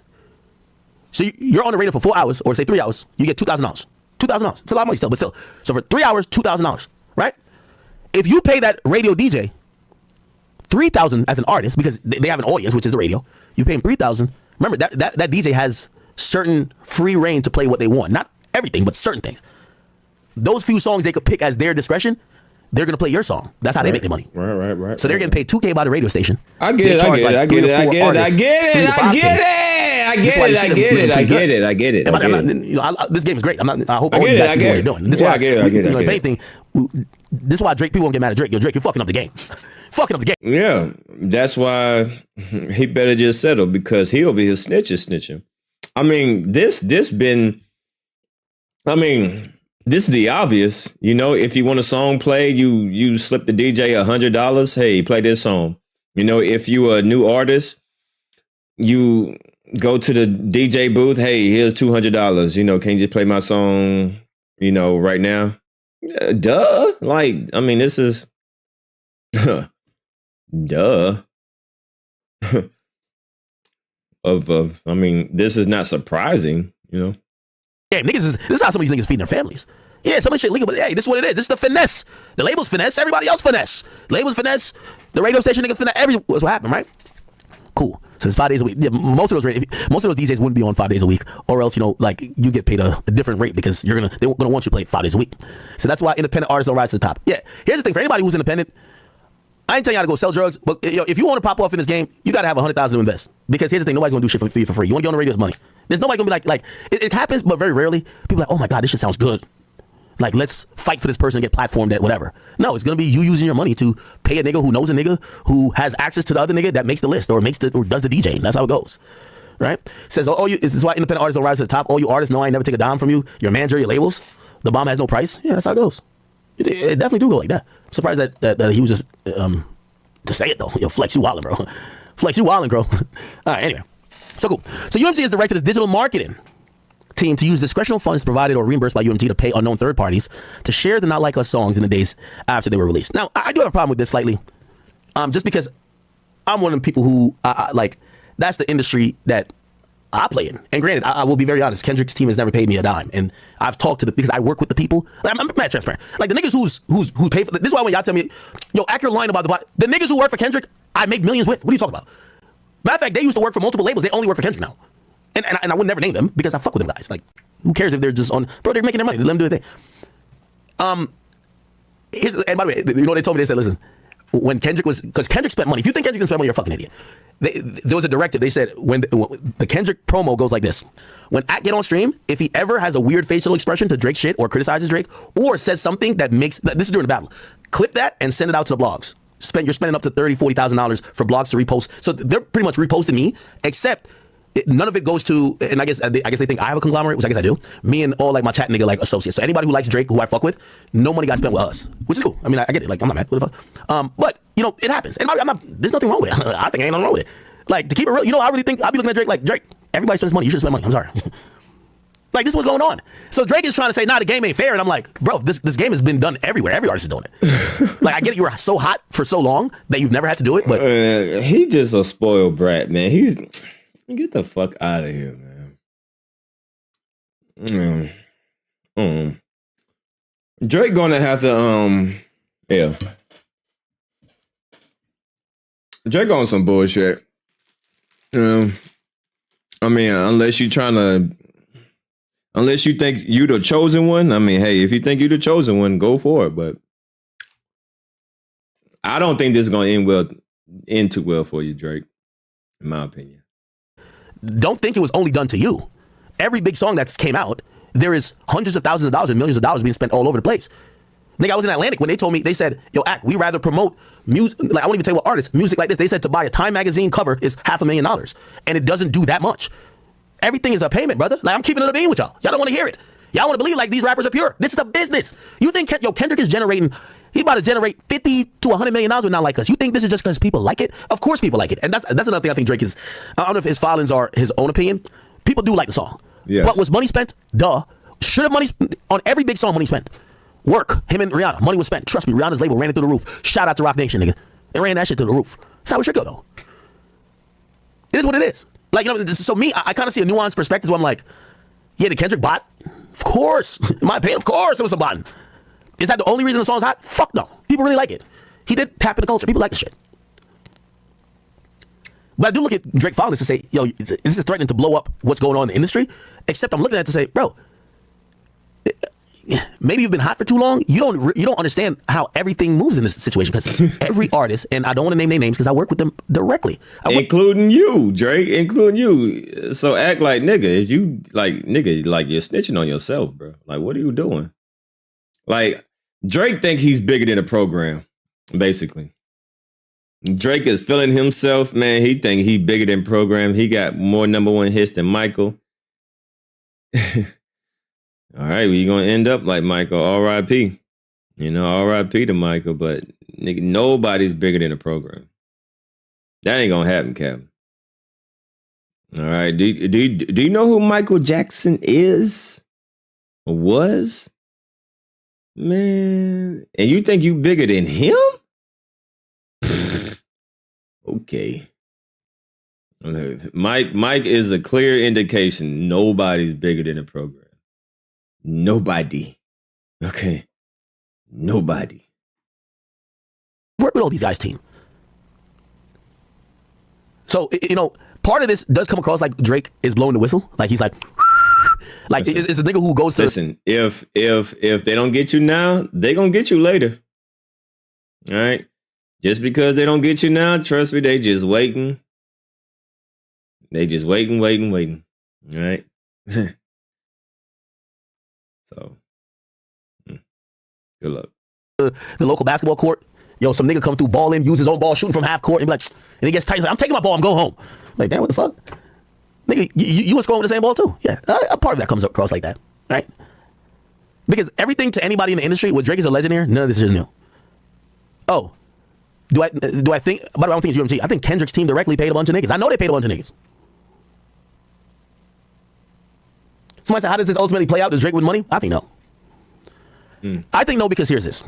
Before they pay Drake $1, it opens them up to so much of a bigger liability from everybody who could claim this. They have to put all their resources. UMG pays, and from just what I've been estimated, over $100 million in legal fees. They have lawyers on retainers, and they're paying $100 million a year. is to make sure that if you were a rapper and you made them 50 million by rapping about killing your ops, and then because of one of your diss songs you get smoked, your family ain't gonna get no money from UMG saying, why'd you promote the song of my son dissing the ops? It's the one that made the ops come kill him. You're responsible for his death. No, we're not. They put a lot of money to make sure these frivolous lawsuits. Oh, your favorite drug addict rapper. Oh my God, I love taking 20 perks.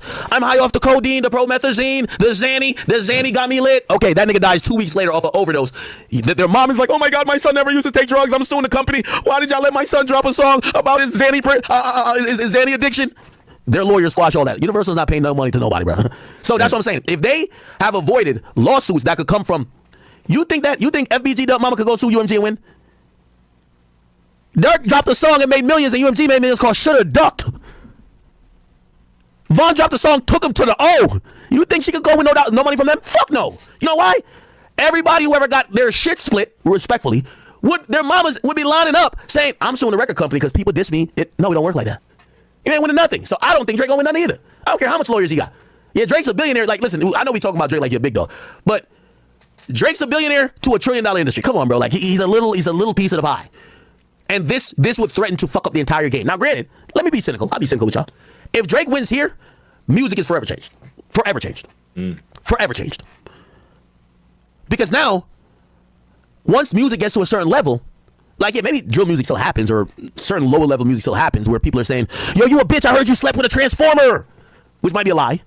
Yeah, maybe if nobody cares, but once you get to a mid-tier artist, it's going to change everything. We got to review your music for factuality. Yeah. Oh, you said that nigga was a bitch and he got slapped and somebody stuck a gun in his ass? Well, we need to have, before you could... So, if you lose in a rap battle and your feelings get hurt, now you can sue him. This is stupid, man. Like, bro, he's ruining hip-hop. Like, he's literally ruining the essence of hip-hop. Like, if he wins this, it's going to be... You're going to see a lot of rappers not rapping shit. They might turn country. I mean, like, what are we doing here? Like, hey, it is what it is, you know? So, I don't know. I don't think Drake is I think he's going to settle myself. I don't think he's going to go through with this and actually take it to trial and actually... You know, this is just a petition, so I don't think he's gonna go through with this. Say that I sound good on the record, but we need to be able to prove it, because if they come back around and sue us for defamation or sue us for whatever, we're gonna have to pay out because we had to pay Drake because Kendrick lied that he was a pedophile and he's not a pedophile, and we had to pay Drake $2 billion. So now we got to police y'all niggas. The music industry was changed. So it's either completely changes or they treat Drake like they treat everybody else. Yo, we're going to violate you in court. And then not only we're going, and this is why, you know, I really, you know, I'm hoping at some point, whether to me or somebody, Drake kind of explains this, because I don't think only violating him in court is what UMG's response going to be. You got to, you got to remember, they always said back in the days of the Knights and all that type of stuff, when people had castles, when somebody tried to invade your spot, invade your, like, your shit. Yeah. After you defeat them in war, you cut their head off and you put it on a stake outside of the fucking palace. You know why? You got to send a message to everybody else. Don't come up in this bitch. This is what happens. So, Universal got to send a message to Drake. They got to. They can't just, they got to send a message. Hear how I think the message to everybody should have been Michael Jackson. R.I.P. to Mike. But I think they got Mike up out of here. That should have been the damn lesson. Like, what y'all doing? Like, y'all know who Mike is? Man, they gonna eventually get you. They gonna let you get away with it for a couple of years, 2020. They gonna come get you one way or another. This message is gonna go. Not only do they want to do it in court, but do you think they want to send? They probably want to send a message by whatever shit he was about to drop at a party. You better drop that on honeygigs.com. You better not try to drop that through us, nigga. We gonna make sure that shit flop. We gonna make sure that shit don't go nowhere. All that perception of you being so hot, we gonna make sure this shit look away now, nigga. We gotta make an example out of you. And by the way, here's the thing. Universal have been making examples out of niggas for a long time. They made an example out of Kanye. They made an example out of 50 Cent.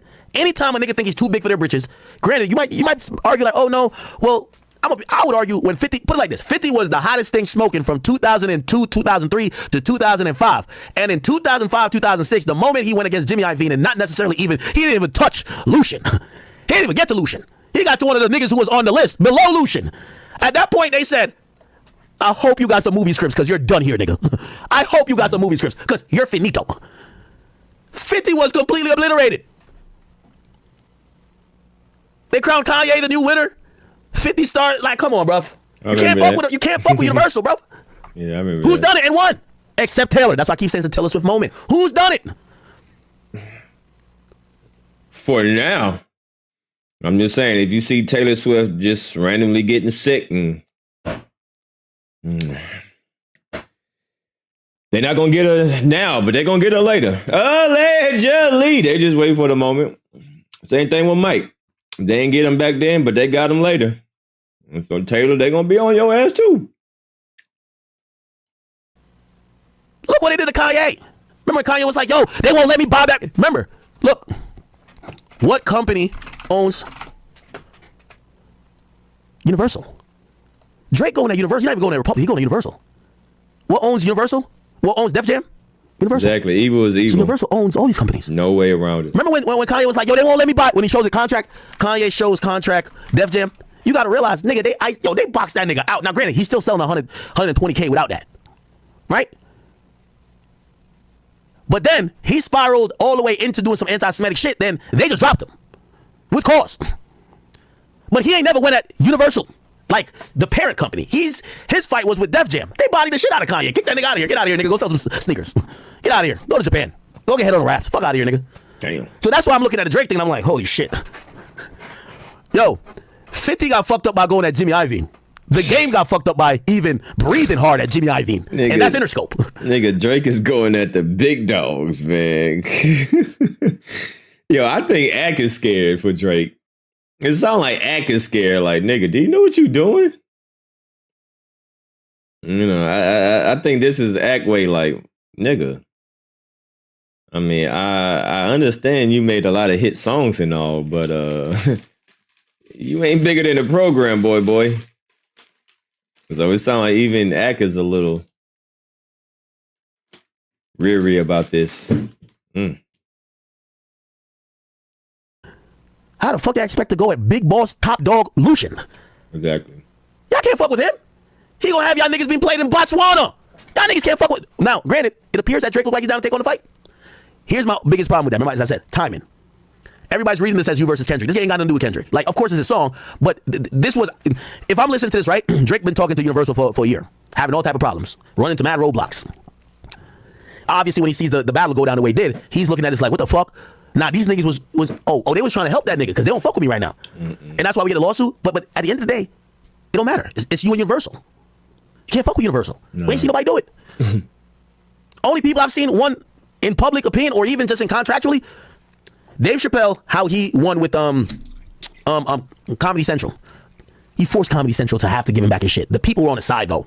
The people said, Netflix, we will not watch that if Dave Chappelle isn't happy. Comedy Central, we don't want it. And then Netflix said, well, we don't want this shit no more then. They had to go make Dave Chappelle happy. Taylor Swift, hey, I might be good with music. If this don't get fixed. Her fans is like, all right, where's Swifties? You heard what she said? All right, fuck it, let's get her fucking masters. God damn it. Who else? Kanye tried it with Adidas. Nigga, they kicked that nigga so far out the Adidas office. I don't even know if Kanye could spell Adidas right now. They got that nigga the fuck out of here.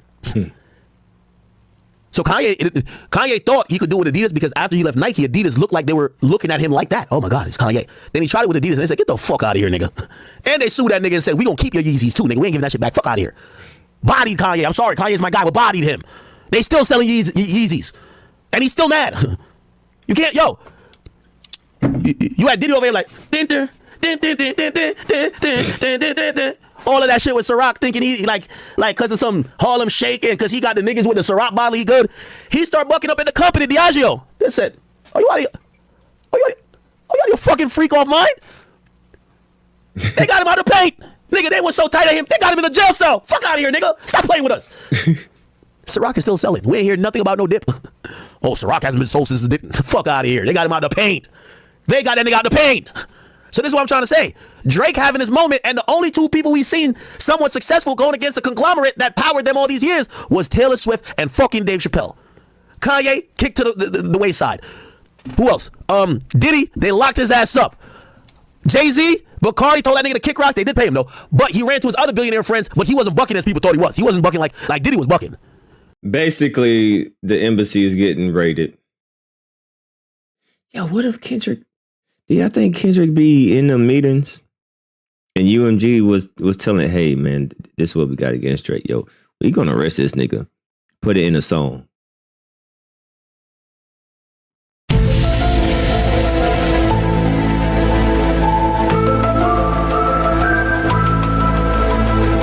What if UMG wrote it for him?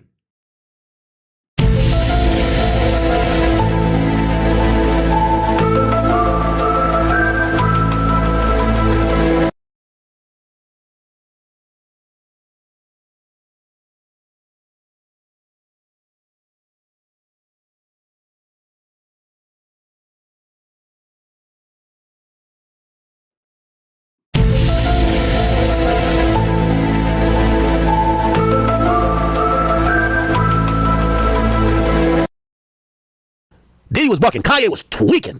Hey, got them niggas out of here. Shut up. Here's a music. Here's a rapper. Shut up. So that's what I'm saying. Drake having his moment. My only thing I was saying earlier in the stream, Drake should have did it in 2016. He had the most power. He had Infinity Stones because he was making streaming.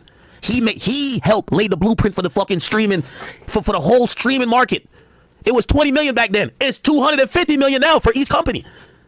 He helped that shit go 10x. He could have said some shit back then to say, you bitch ass niggas want me to do this? Well, give me a little bit more power. Instead, he said, man, give me some bread. I'm about to get a jumbo jet and give me this. I'm about to go buy Pharrell's chains and I'm going to fuck all y'all niggas hoes and then we're straight. And now they're like, all right, cool. You got the jet. You fucked everybody's bitch and you bought all Pharrell's chains. What's up now? All right, give me more money. No. No. Well, you want a 600? I'll give you this. Fucked up, right? All right, the purpose of UMG payments to third parties was to inflate artificially the metrics reported relating to Not Like Us to encourage media and some music critics. Sounds like Akademiks knows that Drake is fucked. So in the grand scheme of things, yeah, Akademiks knows that Drake is fucked. Okay. At this moment, Akademiks know Drake fucked up. Yeah. Drake fucked up. Critics. Oh shit. Who was getting paid? Music critic and commentary. Damn. You. I heard a few niggas got paid. You. Some of y'all little K-bot defenders, even y'all media personalities, man. I know some of y'all been starving for a long time. Y'all finally got y'all first check when PG Lane cut that check for y'all. I'm not gonna just blast y'all, but this is why I'm trying to say, yo, listen, take the bag, do what you gotta do, even though you're a fraud, but it's all good. But be graceful in it. You know what I mean? Stop acting like this is like some new regime. Brother, if Drake had offered you the same amount or a little bit more, you'd be on his side. Let's just keep it a beat, right? Let's just be very honest, all right? Okay. One whistleblower whose identity is unknown revealed publicly that someone from management paid him thousands of dollars or whatever to achieve 30 million streams. Spotify petitioner has received information that UMG also paid a third-party influencers. They're kind of almost mirroring the last lawsuit or the petition. I mean, they funneled payment to iHeartRadio and its radio stations as part of his pay-to-play scheme. And this is where the defamation stuff come in. Petitioner has amassed sufficient facts to pursue certain torturous claims against UMG, including but not limited to a claim for defamation, okay? But currently lacks factual support needed or necessary to determine whether he may bring claims of a civil fraud and racketeering against UMG and its many other unidentified co-conspirators who violated payroll laws and accepted illicit payments and other things of value from UMG without disclosure. I will say, I hope Drake has all his ducks in order because, if you ask me, I'd be shocked if I saw Party Next Door's album drop this year, the collab album, because it can't be in good faith that Universal would be releasing this album. They're not incentivized to want to support it. They kind of want to back up off Drake right now. Like this is legal posturing. We can't just act like this didn't happen. And this tells me then, do I think Drake is just going to drop a collab album in the midst of this? Why? It's going to hurt the way you're perceived. Because now it's in the best interest of iHeart to hurt the perception. This is what, again, Drake is also not doing it. And again, I'm a little disappointed. You got to communicate with the people, bro. Every time you hear an artist complain about their label, 99% of the time it's the artist's fault. These artists are signing these contracts willingly. And when, how they feel, if they're on drugs or whatever going on, they want to do something else than the label requires them to do contractually, they start bitching. And the first thing they do, and this is the biggest leverage for all artists when they sign a deal, they go to the fans. Yo, I can't put out no more music. I know y'all want my music, but I can't get it. Yo, the whole $51 million shit with Lil Wayne, he should never let it get to $51 million. He should have been auditing them. He should have been on top of his business rather than coming up with a huge number for a huge time period that was going to be really hard to figure out. But he was dropping albums and still doing his thing. How did he get people to kind of pressure Birdman and Cash Money? The people. Yo, y'all not getting Carter 5 until they're holding back Carter 5. They weren't holding back Carter 5. He had to agree to a particular version of Carter 5 going out. From what I heard, they had a version of Carter 5, but Wayne didn't agree to that version going out. He supposedly had another version. And in them trying to get that version, he leveraged that to basically come to the fans. Yo, they're holding me hostage. They ain't paying me my money. Free me, free Wayne. Everybody started the free Wayne campaign. Universal saw it lucrative. Hey, Dorothy. Thank you for the one gifted. Thank you so graciously for the one gifted. Thank you. Enough to pay Wayne. Here's my thing with Drake. He's never came to the fans with any of his label gripes or his concerns about contracts or his dealing with labels. Well, that's what he got you for. Apparently, you speak for him. Apparently, allegedly, in my opinion. Only thing we ever heard Drake say is brag. Yo, they gave me 20 mil here. Yo, I got 400 mil over here. They gave me another this mil over here. So this is new, but this is going to be important if Drake really wants people to get behind this. He kind of has to let people know the nature of his gripe. And I'm telling you, I don't care how great I read this fucking lawsuit or break it down. The artist himself has to tell us what's your gripe, because right now, and Kendrick's great PR team, they're gonna spin this as, yo, I told you we fucked up the Canadian. He's suing us now. That's not really what it is. The timing would suggest that, but that's not what it is. So Drake gonna have to say some shit. I ain't gonna lie to you, or is it gonna keep looking at that? Now, here's the thing too. What I was thinking, I was like, well, Drake could probably say, yo, my team did this. I didn't have any knowledge of them doing it. Like, I have handlers and I have a team and they're doing this. I didn't really know too much. But that's the OVO Sound label kind of who controls certain shit with me. They're making sure they protect me. That's not me doing it as an artist. And that kind of happens at times. Like, think back to, anybody watch Mr. Beast? That's Mr. Beast, like, excuse. He's like, yo, I ain't suing nobody.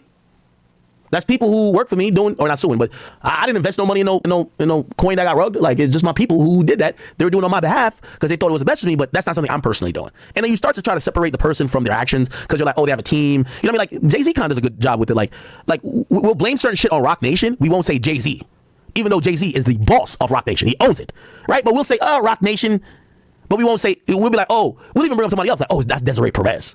She's the CEO. Who owns Roc Nation? Jay-Z. We don't say that's what Jay-Z's doing. Not in every situation. Some we do. Right? Anyway, in the second case, so the first case is Frozen Moments LLC, the one that controls all his copyrights. In the second case, because he asserts defamation, and the defamation would not be viable for Frozen Moments, it would be viable more for him as a person.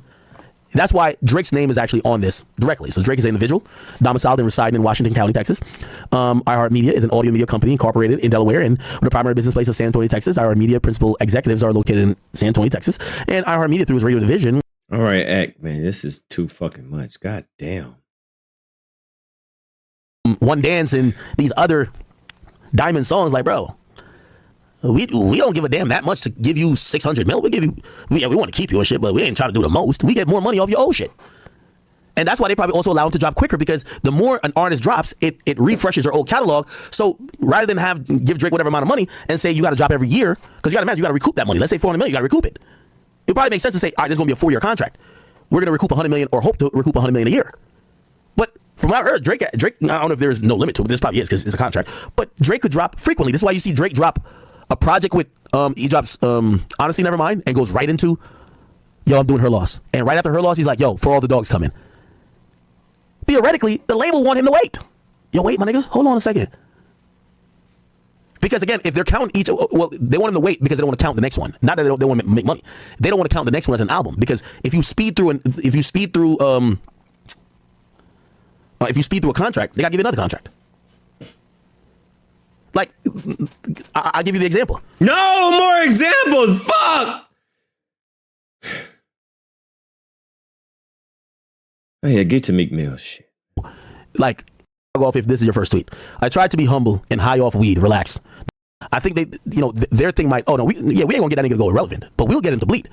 Yeah, Future sell 200, he sell 200. No more 400, buddy. No more 500. You'll never sniff a milli again. I think that's how they're probably looking at it, right? Somebody did ask me, they said, why doesn't Drake go independent? And I do want to tell y'all, man, that independent shit sound good, but y'all really have no idea how much these labels control. They control market share. And here's my prediction too. If Drake ever went independent, I think Drake would be able to sell how much? I don't think he would do 300. I think he'd be if Kanye did like 100 indie, which is real indie. I'm talking about real indie. So Kanye does 100 real indie. By the way, major Kanye does 400 or at least 300. Let's say 300.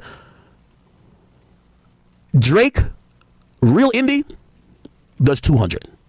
Like what you see when Honestly Nevermind, that's what every project's gonna be.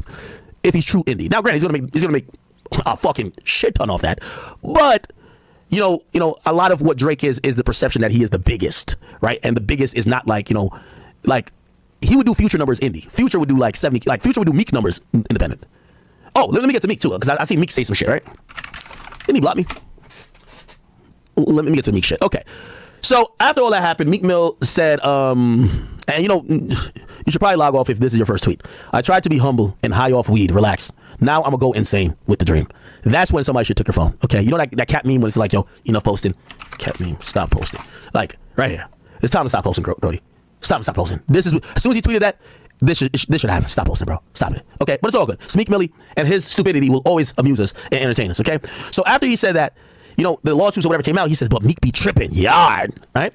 Then he says, I went indie. My last 2 show offers was in Finland, in Portugal, big festival. I think that was Portugal Rolling Loud. I think Meek Mill was like a headliner there. Yep, Portugal 2023. Meek, I'm gonna break your whole career down here. I'll be telling you, I'll be giving all these niggas free advice for you just because, you're my guy. You're my guy. I'm gonna give it to you free of cost, okay? So he said, my last 2 show offers was in Finland and Portugal, big festival shows, but nothing after. I sold out the Garden and went indie after. Expensive Pain, and the media made it seem like I fell off terribly. Expensive Pain, close to platinum. Okay, let me just break this down. Meek, this is what you keep saying. Now, there's slightly, let me start off positive first, because mom always say, if you don't got nothing good to say, don't say nothing at all. And I definitely got some shit not good to say, but I'm still gonna talk.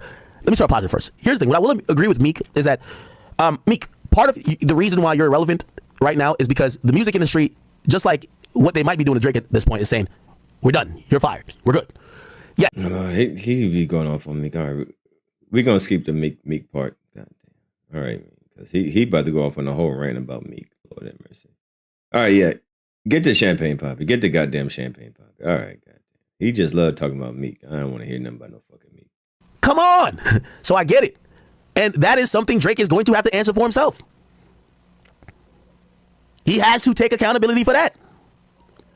A lot of those people, again, I do think I'm the most powerful nigga when it comes to media and the biggest voice. But I'm the only voice who's saying, let's give Drake a fair chance. He's not that bad of a guy. Joe Budden just came out and said Drake is a sack of shit. Look. So it's like, I'm over here saying, all right, let's be fair. Bruh. Look at this. Did y'all see it? Lying, manipulative sack of shit. What? Let me see if I can find the whole thing. Face adversity. Adversity makes you change your mind and look for another plan. True. If any athlete, it's like saying LeBron James is stupid because he don't own a team or he don't own a league and he's taking a check. I think that, again, until you face some level of adverse situations, that's when your brain changes and you got to think around it and circumvent it. I feel that. I was thinking specifically. This is his first time facing adversity in 15 years. And so now we see what he's doing at the face of adversity. Or he's a selfish, lying, manipulative sack of shit who has made enemies for 15 years. And now we're here at the fucking boiling point. They both could be true. You've been behind the scenes being the biggest sack of shit you can possibly be. I'm not here to fucking play. There we go. Here we go. Yeah, there we go. Goddamn. Now, this is what I'm talking about right here. This is what I'm talking about. Yeah.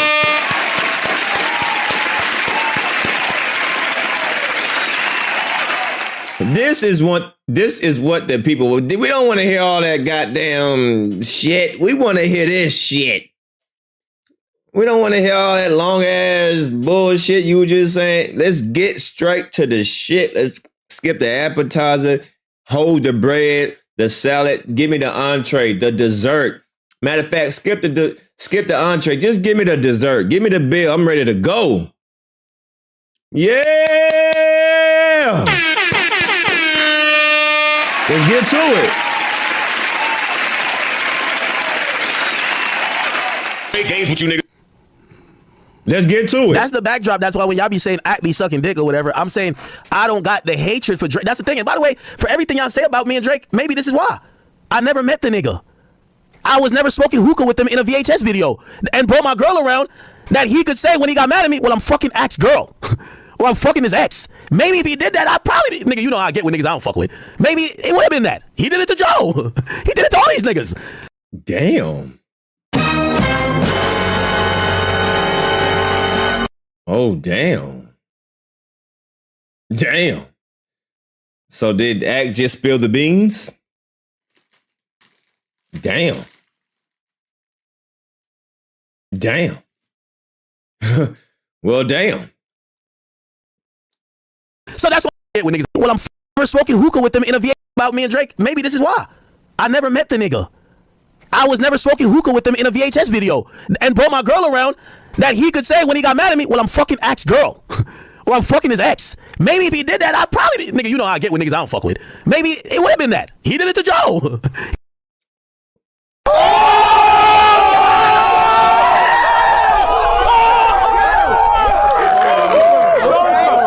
Damn.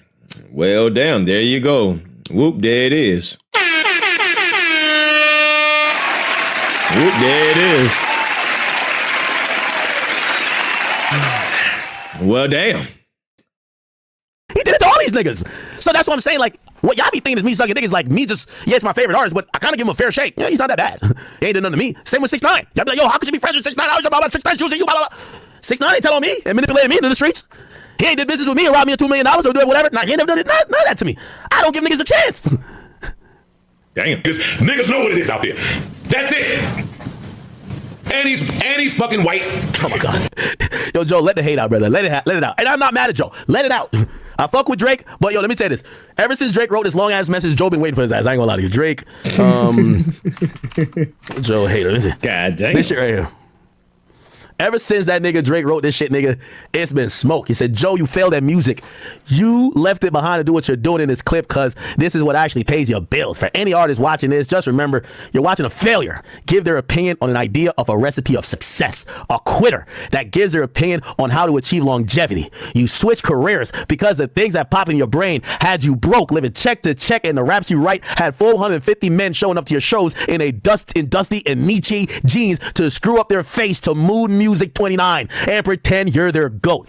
Please, to any artist that's doing what they feel is right, don't let these opinions affect the mindset after the fact. This guy is the poster child of frustration and surrendering. You're retired and we never hung up your jersey. We don't even remember your number. We know you for doing this. You withdrew from rap, not because you accomplished all you need to. It's because it wasn't working for you. I never want anybody in the generations to think that the whole everybody's entitled to their own opinion is a real thing. This is a man projected his own self-hate and the fact that I did and continue to do everything he's wanted to do for himself. If you need to put it in simpler terms, I own a 767 jumbo jet. He owns a modest home in the 973, which is the area code, and flies first class on special occasions. Drake, you knew this damn well coming. Like, come on. Come on. That nigga wanted to get, yo, Drake, you can't say this to a nigga after you fucked like his ex. And by the way, he never, I don't think, this is me ad-libbing here. I don't think he ever fucked Drake's, like, no. I don't think Drake ever fucked, I don't think Tahiri wasn't with Joe. Like, they were probably in that little love and hip hop fake relationship stage. They weren't together, right? But it was his ex. But it's still one of those things like, yo, when I bring a girl into the game, any of y'all niggas who fuck her, like, I'm gonna start looking at y'all weird. Why is you trying to fuck the girl who, come on, what's up? Unless you trying to play games. You know what I'm saying? And especially, you know, Drake had rapped the Tahiri?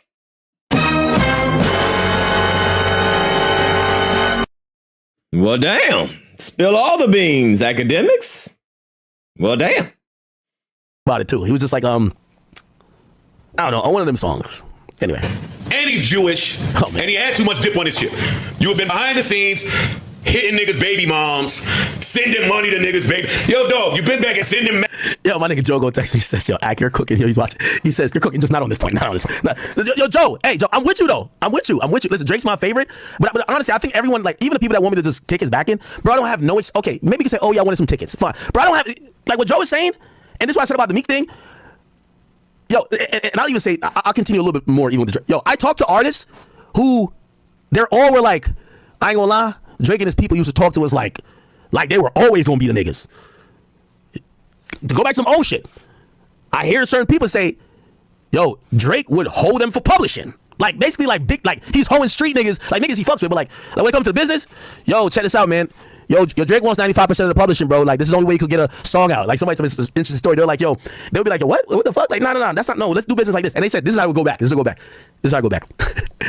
They said Drake's people would hit them and be like, they said, I think we're doing you a favor. Like, I don't know if you want me to let the boy know that you're not rocking with him doing you a favor like this. Like that's how some of the artists were. And they're like, yo, what the fuck? Like they're looking at this like Drake is hoeing them. Well, not Drake himself, but like Drake's people is just like, nigga, get up off that pub, nigga. Get the fuck out of here, nigga. Give me you a favor. Get the fuck out of here. You know what I'm saying? Hoeing them. Damn. So I ain't gonna lie, I talked to some of them people. You know what they said?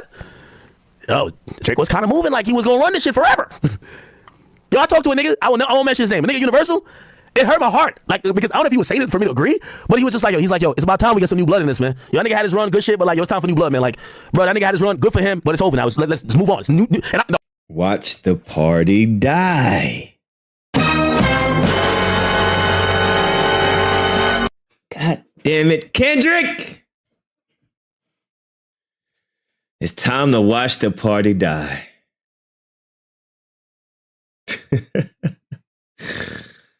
Oh man! The whole time I'm like, but that's my, you know me, I'm like being like a Dracosexual. I'm like, but that's my favorite rapper. What you mean? What you mean? It's time for some new blood? What you mean? I know what to say, but that goes to the point, people. Man, niggas is looking at, bruh. Y'all realize that all this shit happening, and now we don't hear nobody saying, man, what are y'all talking about? It's kind of like niggas is like, everybody's so preoccupied right now. Not one of these niggas is doing one show, putting out one song, but they act like they. No, I'm busy with some other shit over here. Hold on, I'm handing out turkeys in the hood. What? Yo, what you think about it? Yo, hold on, man. I'm gonna get back to you. Hold on. He said nobody got nothing to say. That does go to kind of. I'm gonna be honest. It kind of goes to like what I've been hearing, bro. Damn. It's interesting of me hearing that though, because I'm gonna be honest with you, as a fan who don't know those interpersonal relationships, I'm going to say, and this is why I think probably Drake doesn't also think, you know, people, whether it's a media personality now like Joe or anybody else, might have maybe a little bit of incentive to be like, all right, nigga, all right, you're getting what you're getting the seeds that you've sowed. They've now come to fruition. Is because I think the majority of us fans is kind of like how Drake looks at it. Yo, I brought you on your first tour. I did this for you. I did this for you. I did this for you. While, you know, I've heard artists tell me, or people connected to artists, and I'm being very vague. They're like, yo, bro, I'm gonna be honest with you. So, and I've said, I think Drake has had these fake friendships, but like they're doubling down like, yo, bro, now everything happening right now is because Drake's a fake nigga. Like, this is direct words from like these. I'm like, how? They're like, yo, bro, Drake's the type of guy who will tell you, yo, I'm gonna give you a feature. And now, because you've heard that, and you're now kind of like posturing whatever you got going on, he's like, every time you see you, he's like, nah, the feature soon come. Like he'll basically like string you along like a hoe type shit, right? Which is like, they consider that's like fake. It's like, don't tell somebody you're gonna do something, right? Don't kind of throw it in the air and don't do it. I mean, I still like, you know, I kind of defend that a little bit because I'm like, bro, like y'all can't expect a man to just like do stuff for y'all, right? Like, come on. Like, even if he said he was gonna do it, it's kind of the game. Like, yo, we gonna lock one in one time. All right, it might not get, you know, but some of these people after a while, they're like, especially when they see other shit. Yo, damn, you did A, B, C, and D for this person, or you've been blah, blah, blah, blah. Look how quickly he ran to this other person that was popping. These are the little things I be hearing. I hear about the things about, like, you know, obviously, like, his actions behind the scenes that, you know, obviously include women, which is, you know, that's the point I back up on, because I'm gonna be honest with you. Niggas, a nigga who's your coworker that goes out of his way to fuck your bitch is a nigga really saying you ain't shit. And remember, Akademiks says, I always keep 5 secrets on a person. Sound like Ak over here big snitching. Ooh, I think Ak knows that this is the end of Drake. Because he sure is chatty patty, and I think Ak knows that this is the end of Drake. Because boy, he giving up a lot of info right now. I mean, a lot of info that people already thought about, but you know, he's just pretty much stamping it like, yeah, y'all been right all this time. You know, all those thoughts that y'all, you know, that y'all been thinking about Drake, you've been correct. Yeah. All those rumors, yeah, they're true. Allegedly. So I can't even defend that one, but it is what it is. Anyway, let me keep rocking. Being the biggest sack of shit you can possibly be. I'm not here to fucking play games with you niggas. Niggas know what it is out there. That's it. And he's fucking white. And he's Jewish. And he had too much dip on his shit. You have been behind the scenes hitting niggas' baby moms, sending money to niggas' baby. Yo, dog, you been back and sending messages to this nigga's wife, talking shit about fucking, hey, but this nigga's mom died. Hey, all that's cool, but where my beat at, nigga? Somebody says, yo, Ak, you just hate Meek, so you're unwilling to say they're kind of in the same position. They're not in the same position to me. Like, Meek's run legitimately, you know, obviously he allegedly didn't treat certain people like, you know, whatever, the best, but it just came to an end. Like, he just didn't have the legs to keep going forward, right? And also, obviously, there's always label stuff, right? Which means, again, maybe his run would have seemingly lasted a little bit longer if he had taken a bad deal, right? Because I do think that if Drake takes a bad deal now, I think things will look better, right? But I don't think Drake is trying to take a bad deal. I think Drake is at the point where he's doing LeBron deals. Yo, give me the best of the situation, all right? And I'm going to brag about how I got $600 million and I just bought a spaceship or some shit, right? So I agree, that's a similarity there. But with Drake is making these allegations, like, to me, mid-negotiation. Like, Meek is telling us this shit after he's washed up, right? Which we're like, all right, cool. Like, it's harder to, like, kind of even conceive. Like, Drake, conceivably speaking, if he dropped the project, and I do have a suggestion for him. Like, you know what my suggestion is for Drake? I said it last year. You gotta go ghost. Like, let's not see you till... Let's not see you till May. Really, I want to say almost like June, July. But I think that's impossible. Because Drake would have to... Seeing him is not dropping music. Seeing him is all this visible shit he does, right? And which is ironic because none of it is an interview. But no more streams. No more gambling. Stop posting to the story. No more duck pictures. pictures. No more courtside. No more you. dates with some random chick on Instagram. No more Turks. There should... Like, you got to... Wherever Frank Ocean goes to hide, go there. The people will want... They'll miss the... Especially going into next summer, they're going to miss the essence of what Drake is. Come out with the best rollout, and he's also bad at this. He don't do good rollouts. I hate all of his rollouts. A pregnant chick on an album is not it for me. I don't like it. It's great music, but I don't like the rollouts. I want to see effort. I want to see art. I want to see art. I want to see something that looks like there's a plan, right? If he does that, I think he'll still sell 400, 500. Now, he still got to have the labels behind him, which I don't know how. See, this will fucks everything up. Because I'm going to be honest with you. I don't think Drake sells remotely near what we're used to him selling if Universal say, fuck this nigga. Right? So that has to take care of itself. But that whole Kendrick shit, I think that could resolve itself. Like, bro, Kendrick's going to he's going to run everything until February is the Super Bowl, give him 2 to 3 months after that, and then people are going to look for new moments. Like, they're not going to go with the same moment for the whole year. They're going to look for new moments. Yeah. But could he do that?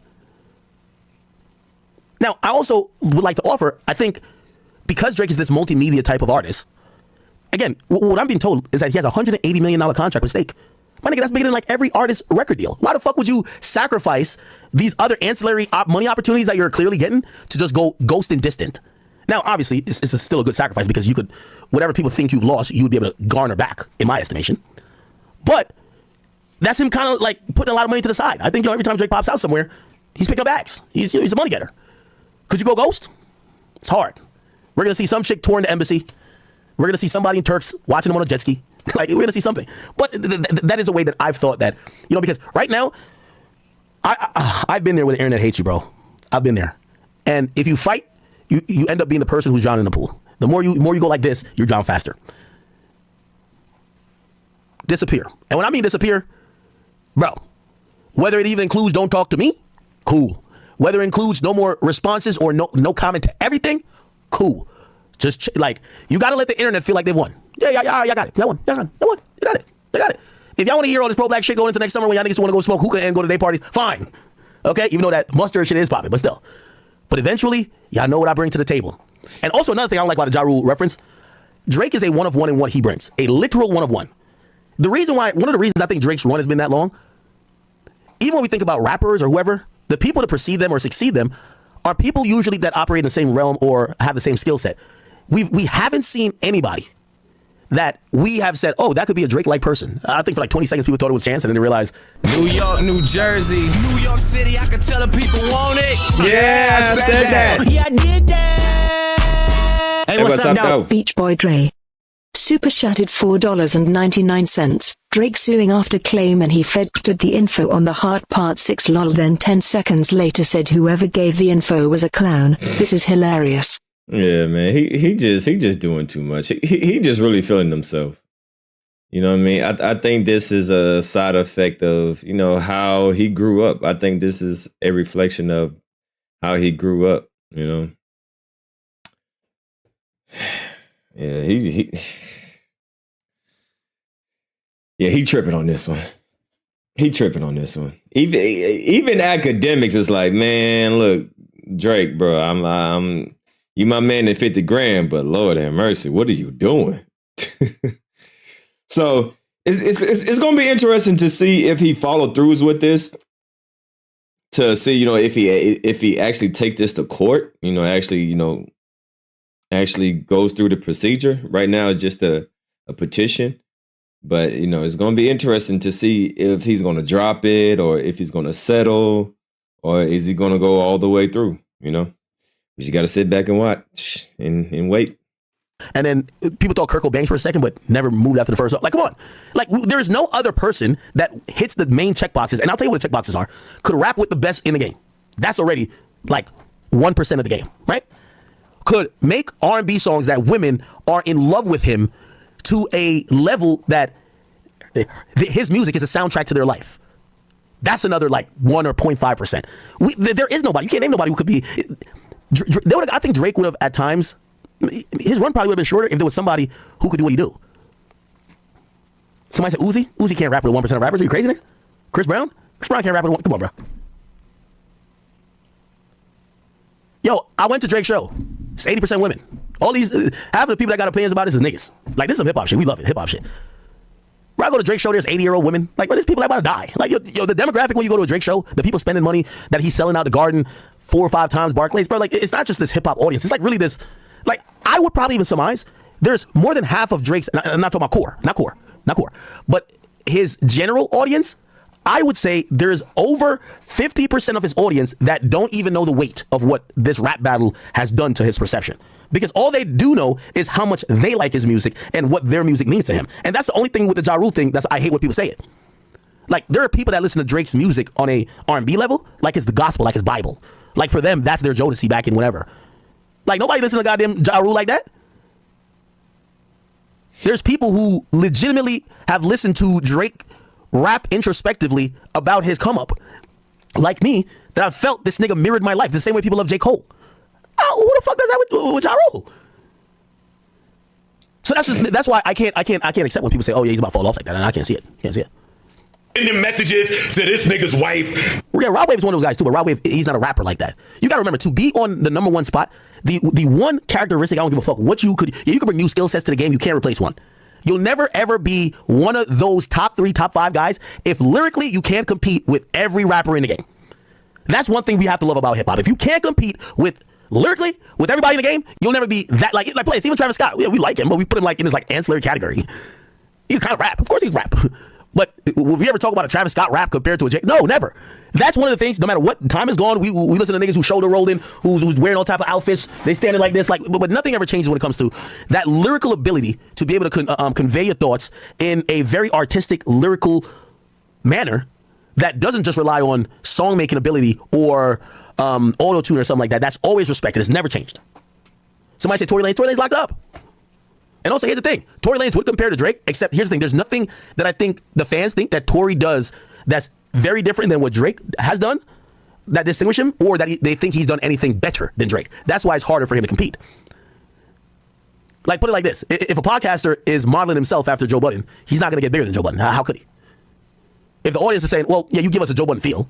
You make us like feel like that energy of commentary that he gives, but you don't do something very new or very different or way better than Joe, you're not gonna pass him. That's just what it is, right? Let me play this. Talking shit about fucking, hey, but this nigga's mom died. Hey, all that's cool, but where my beat at, nigga? I don't give a fuck that your mom died. Dog, this nigga's been a sack of shit behind the scenes. Okay, and I'll expound upon that a little bit. So Joe is kind of alluding to the Metro Boomin situation. Here is what I've heard about it. I feel like I've been a little bit tight-lipped, pause, about that whole situation and what I've heard about it, okay? The story goes that Drake was either trying to get on a record or trying to get this beat to finish up a project. Metro's mother had just passed away, right? He never said fuck Metro's mom and nothing like that, but I think he was a little bit pushy, allegedly. Like, he was just like, yo, bro, could you send me that beat, bro? Could you send me that beat, yo, bro? And Metro was just like out of it, just like fucking like distraught, like his mom passed, right? Now, I don't know the timeline of like, is it 2 days after, is it 2 months? He just wasn't in that type of mode.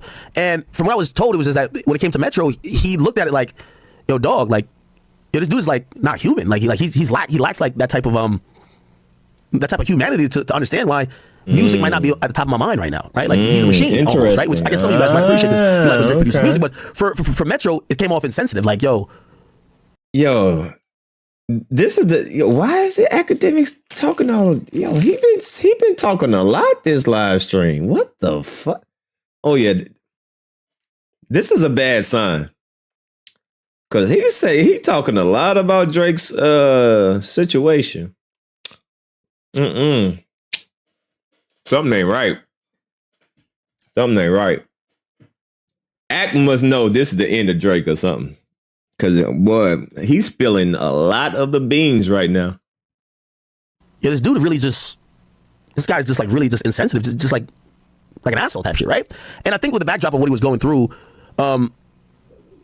he felt offended. Now, what happened afterwards? It appears that either Drake didn't get that and either quickly apologized or like, oh my bad, I don't know if that happened, but that's where it stems from. So it wasn't over no girl. It was literally over Drake. It was a beat thing. It was like, yo, I'm trying to get on this song. And by the way, now I'm thinking about, I don't know if that song trance. So maybe that's the reason why he stood on not putting Drake on trance. You know what I mean? But from what happened, it was like Metro felt away. That Drake seemingly was a little bit pushy and insensitive. And from what was said to me, it was like, yo, Metro's thoughts were, yo, bro, this dude's not even like human, bro. Like, yo, this dude don't have like that human instinct of, my dude, my mom died. Like, bro, fuck music right now. You know what I'm saying? And again, I don't know too much other than that. So I don't want you to take this, what you heard from me and be like, okay, that's the end all be all. Because here's the thing. It could be some situation where Drake also, maybe it was 2 months after, 3 months, and he's not thinking that maybe Metro is still in the place where he's not into music or he's not trying to do whatever with music, right? Or it could have been 2 days. I don't know. But apparently that's where the root of their issue is, right? Mm-hmm. The root of their issue is that, which, by the way, I'm glad that it's not over no female stuff, but obviously Metro, you've seen how Metro's been, especially, post his mother passing. So I can understand him feeling a way about that. I get it. And by the way, I've been actually surprised that they haven't rectified that, right? Like, I mean, shit. I don't think Drake's an asshole like that. It's like, yo, if I tell you, bro, you're acting a little bit pushy over a beat, and my mom just passed away, and I wasn't in that type of mood right now, and bro, like, I was hoping if you're reaching out for condolences or something like that. Instead, you're like, where's the beat, nigga? It was whatever. Yeah, I felt the way. Right? Like you just didn't give a fuck. Makes sense. Makes sense. I would hope 2 men who's done amazing music together, and I would imagine even if they were best of friends, they could, kind of reasonably understand each other's point. They'd be like actually talk about it. By the way, that's why I think you see Metro has said, when Metro had spoke about this before, Metro said, let me see, Metro Boomin, Drake, Reason, Beef. He said it would make both of us look. He said when he first tweeted about it, he said it would make both of us look good, right? Or he said, here we go. Where's the thing here? All right, one time somebody says, are you and Drake seriously beef? It's not deep. He says, not that deep. And I think he had addressed this somewhere else where he was just like, this is when he directly started tweeting at Drake, when the Drake thing just happened. Hold on. That's when Drake said, Metro, shut your ass up and make some drums. Metro Boomin, Drake, embarrassed. Let's see.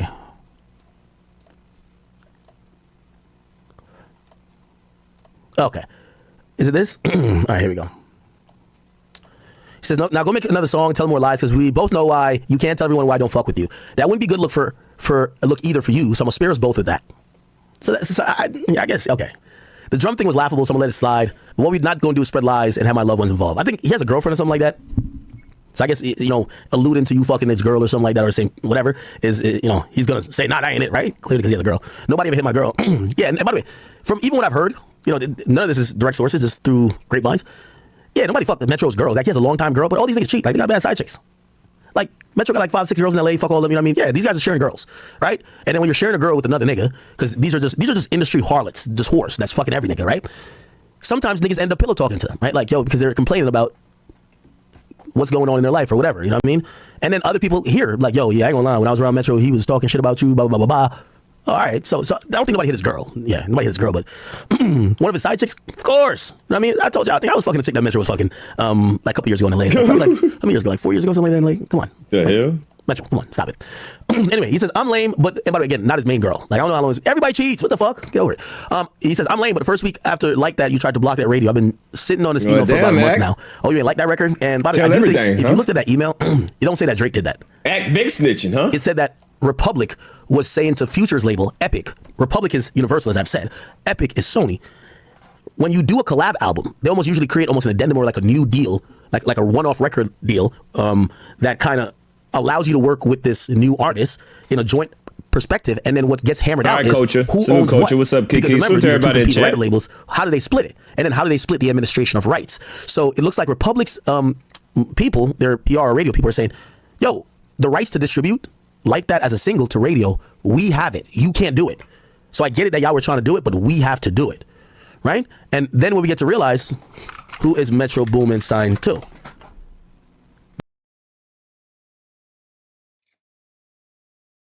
Well, damn. Dropping all the tea tonight, huh? To Epic, which is under Sony. So yeah, that conversation, yeah, that's Metro's own label saying that. I think Metro back then was thinking, wait, why y'all trying to stop the, because remember, they were trying to promote Type Shit at first, right? So Type Shit was the promoted record. They picked that before the album came out. And then Like That jumps out crazy. So they're trying to send Like That to radio before it becomes the focus record. And, you know, I would imagine Republicans saying, yo, we just spent some money on Type Shit. What the fuck? Right? All of that was on the same album, right? We don't trust you.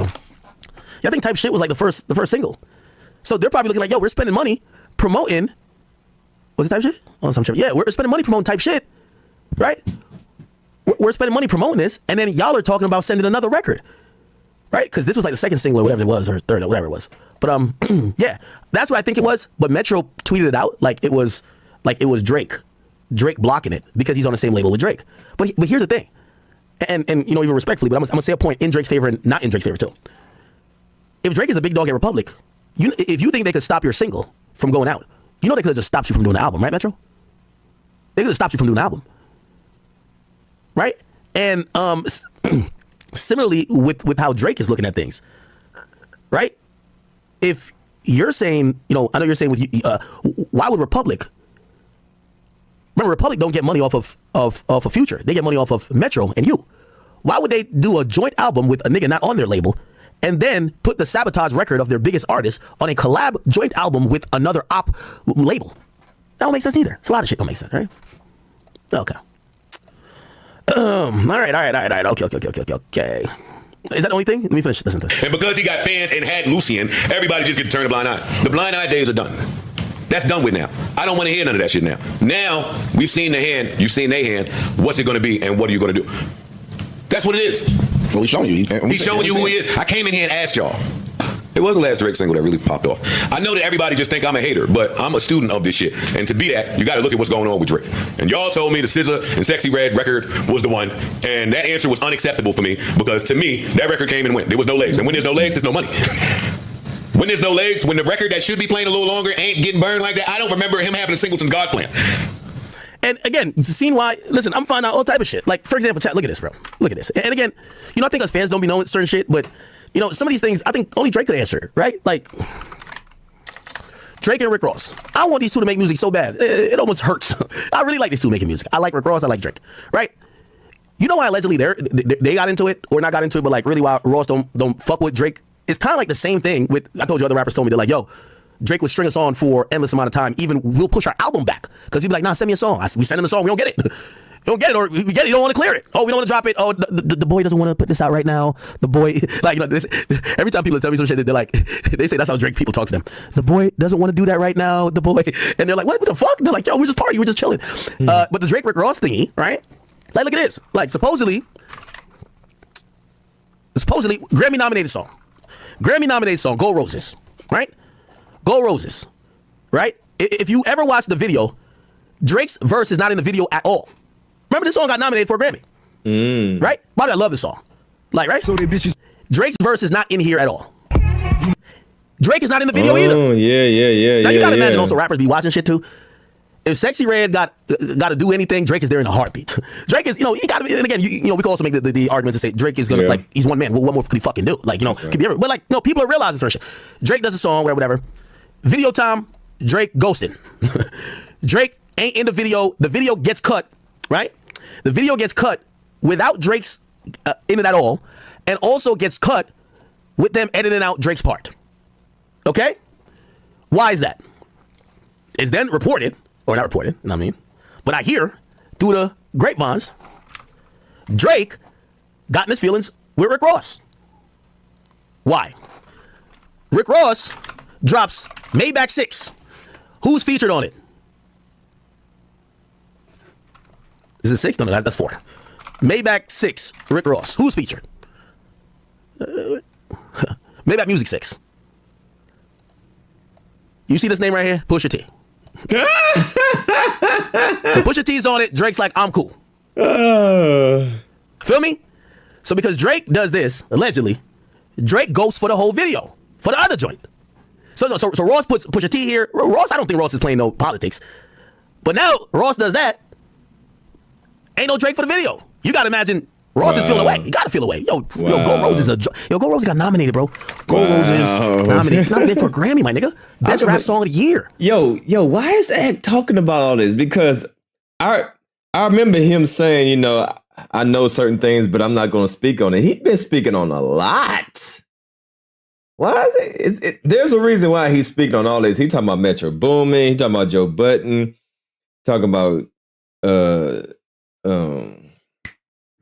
Rick Ross. He's spilling a lot of the beans right now. Holy moly, donut shop. Something going on. Something good. He talking a lot right now. Right? Best rap song of the year. If you look at the album, by the way, this album was fire too. Port of Miami 2. Is this when he just left? Is this when he just left? Was this his last on Epic or the one he just got there on? Because this was good. But you gonna feel away. The biggest song on the album, Gold Roses, that got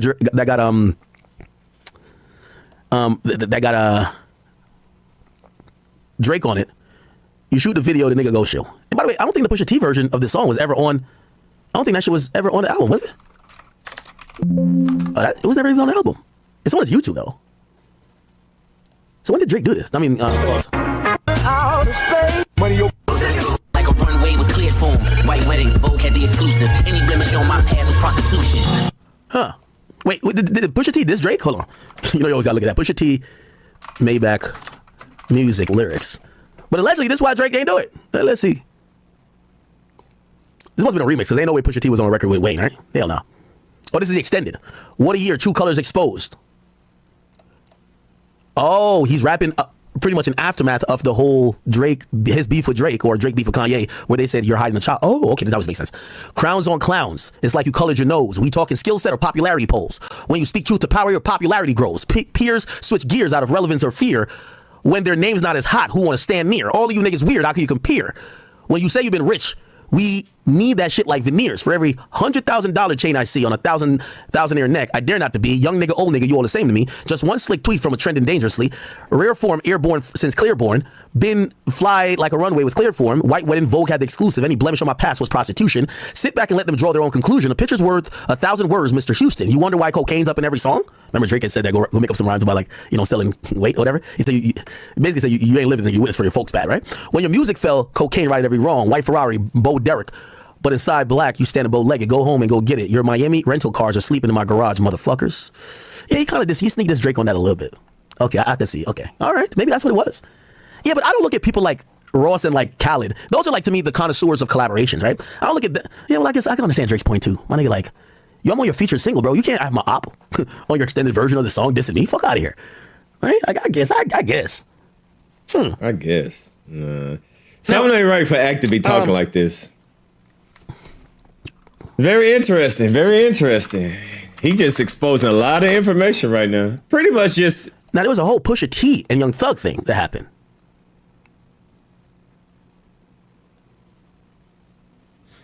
Pretty much validate. What was their beef about? Pretty much validate what everybody been thinking. Maybach Music 6, 2019 Rick Ross song featuring John Legend and Wayne. The track appeared on Port of Miami. A leaked version features an additional verse from Pusha T. In the leaked verse, Pusha addresses Drake. Okay, I'm betting 100 over here, chat. Chat, this is exactly what I heard happen, bro. So listen, y'all can source me if y'all want, but this is facts. When reached out by Pitchfork, a representative for Pop Smoke Estate offered no whatever. What? And then somehow, why did Young Thug jump in? And then Pusha T responded to Thug saying, number one, don't feel bad. Nobody knew what the verse was about. The label heads that stopped it didn't know. They only assumed because he told them. The same way he told about Rick Ross Maybach 6 verse. Yeah, the person who told me to say, Ack, the reason why Ross and Drake been beefing been in front of our face the whole time. Okay, it has been. Let me go take a piss. Oh, man, I'm missing Thanksgiving for this shit. Damn. So Pusha did say it. Hold up. Damn. Yeah, so Drake, boy, you going down, man. If Ack out here snitching on you, yeah, you going down. I think this is Ack's way of making sure that he gets clear of anything. Like, nigga, I ain't going down with you. Yeah, this is act way like, all right, so if I say this, if I say that, I'm in the clear, right? Ain't no gonna happen to me? All right, cool. Boy, he showed his talking a lot. God damn.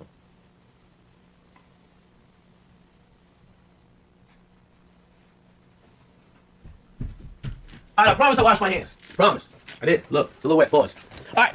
Okay, so now this makes sense. Okay, damn. This whole time. I told you I got the best sources in the world, chat. So Pusha T admits, I guess even the Young Thug was going back and forth over something, and I guess they're saying nobody knew whatever.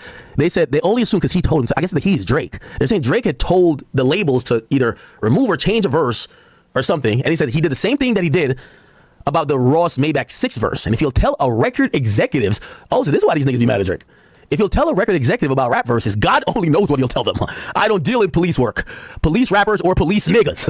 What the fuck? This is July 7th, 2020. Oh my God. Oh, fuck. So He's a fuck nigga, man. Yeah. Drake ain't no good, man. He just seemed like he just feeling himself a little bit too much. That's all. Definitely feeling himself a lot bit. So now we're getting it. So apparently, maybe Drake hollered at the labels to make sure Pusha T wasn't on that Maybach 6 verse because he was dissing Drake. And then Drake is kind of tight at Ross because he would even allow it. And he don't do Gold Roses, the video. They cut the video, cut Drake's part out. They also do the video without it. And then basically, so he probably been feeling away. I don't know if the French thing is true. I don't know if that French thing is true because, you know, Ross did say, yo, you did some other weird stuff to French. You wouldn't clear his song, right?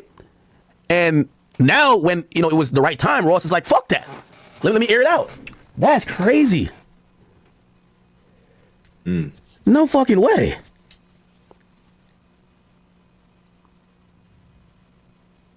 That's why it's good just to be good people.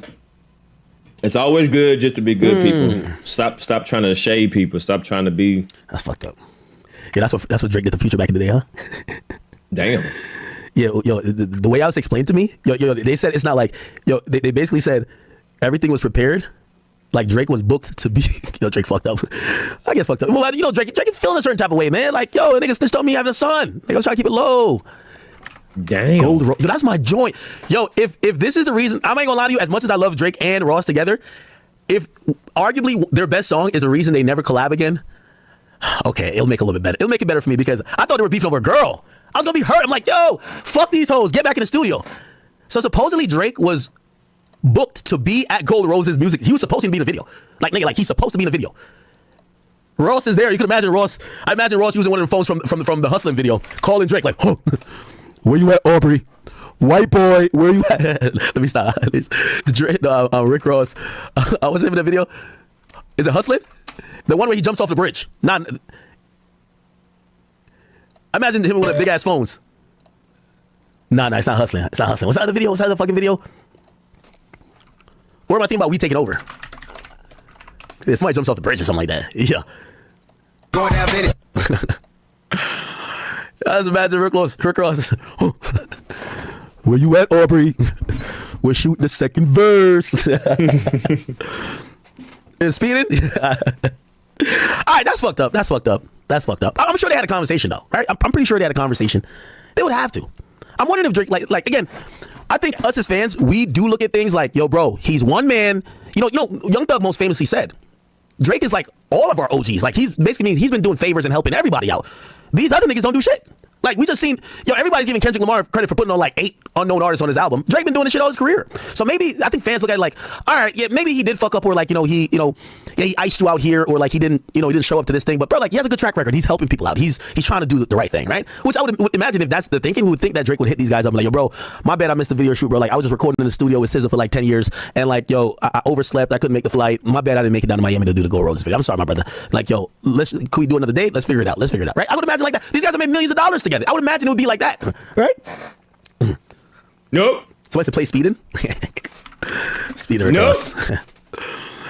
Yeah, this is the one. Speeding. Yeah, this is I see Rick Ross when he about to call Drake. Oh, Drizzy. Like, yo, come on. One thing for sure, two things for certain. You know what Khaled would have done? Yo, if Drake don't show up to the music video shoot, Khaled's bringing the music video shoot to Drake. That's a fact. He said, I like what Drake like. Like, Drake gonna be like, yo, Crody, I'm stuck in Toronto. They're not letting me through the border. I know, I'm usually the border guy, but they're not letting the Crody through, broski. You know what Khaled gonna be? I'll be right there, Drake. We the best. What the fuck? Oh, man. I can imagine Ross saying, all right, man, no more Club Live for that nigga Drizzy, man. Has Drake been to Club Live since? Act just having a good old time exposing Drake. Oh, no, he's there. Yo, Act got a good old time exposing Drake right now. Holy shit. Act having a good old time. I ain't seen him laugh this much in a while. Yo, chat, they're waiting for me at Thanksgiving, but I can't leave, bruh. I can't leave. Let me see. Y'all ever heard this joint right here? Y'all fuck with Rick Ross' new artist? He got his new artist, right? He got his new artist. I think, is this a music video I got sent? There's a video. Where's the video? He got his new artist named Nino Breeze. Niggas low key going up type shit. Nah, I can't even lie. Where's the video? Is this a video? This is only lyric video. All right, hold on. Let's do lyric video. Apparently Ross was rapping about some shit. Yeah. I seen this. Okay. Type of nigga, always got some paper. Yeah. Is this Nino Breeze nigga from where you from? You from like Broward County or something like that? Or he's from Dade County? That's a problem. Let's check his Ross part. I'm the type of nigga to paint 100 Chevys. Oh shit, we got Rose on here. Names will never die. There we go. I'm the type of nigga. Oh, that's what I'm talking about. This is great. I'm the type of nigga who won't wear no lotion. I'm about to get some type of nigga who wear no lotion. Hold on. See me barely say some shit. Hold on. Tell me he said some shit about this on it. Hold on. Let's see what? Iguanas who play them gators coming. I'm really tied in with some G's. Okay.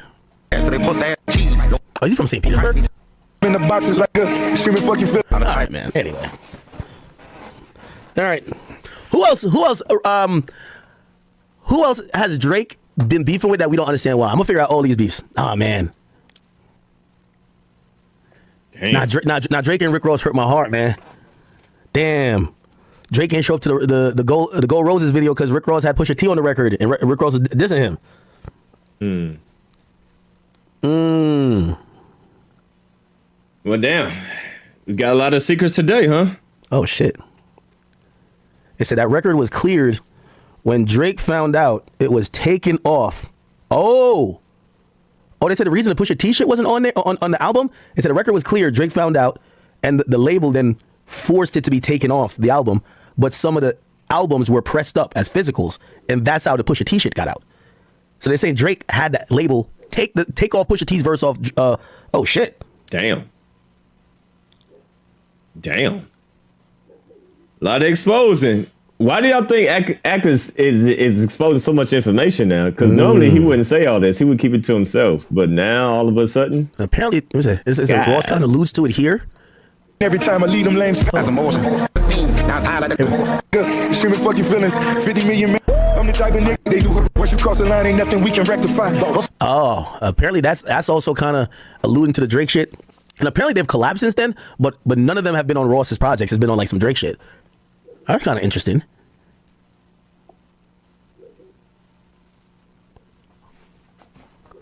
Oh no, this get deep. Deeper than rap. So the label heads that stopped it didn't even know. Oh, so I'm hearing that Pusha T found out because the label heads that stopped it, they previously approved it. So they approved Pusha being on the record until Drake found out they had to take it back. And they didn't know what it was behind. Oh, that's interesting. Some shady shit going on. Really?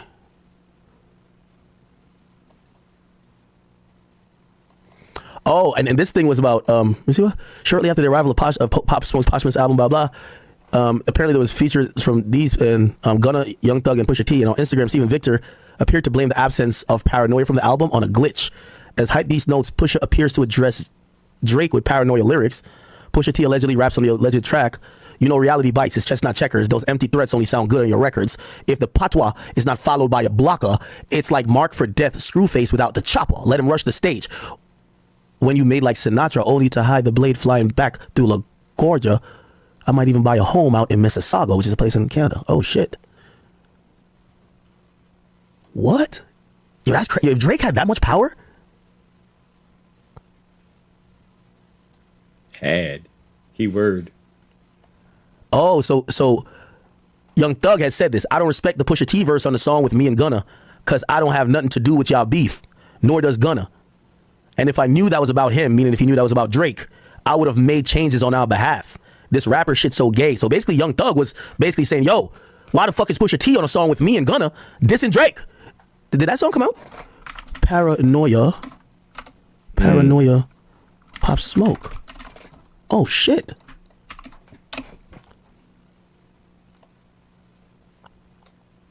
Oh, they took off Pusha T. Oh, shit. Wait, Drake took that nigga off of Pop Smoke's album? That's gangster. Yo, hey, this kind of makes you feel a little bit less bad for Drake. Yo, Drake, nigga, if you had that much power, it's hard for us to feel bad for you, bro. If you had, see, Drake was bullying niggas that wasn't on his caliber. There you go. There Drake you was like, go. fuck that nigga, get his out. Yeah. Yep. You run into Kendrick. He been fucking over but people. I know Drake was bullying shit like that.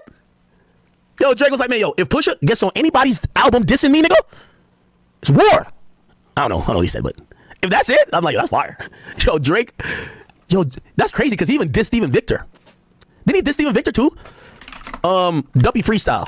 By the way, one of the greatest diss songs of all time. I don't care what y'all say. Yo, Steve, it says, don't know why the fuck you niggas listen to Denim with Steve. Must have had your infrared wrong, now your head in a beam. Y'all the spitting image or whatever jealousy breeze. Don't push me when I'm in album mode. You're not even top 5 as far as your label talent goes. You send shots, well, I gotta challenge those. But I bring Calico to the Alamo. Oh man, he went crazy there. Wow.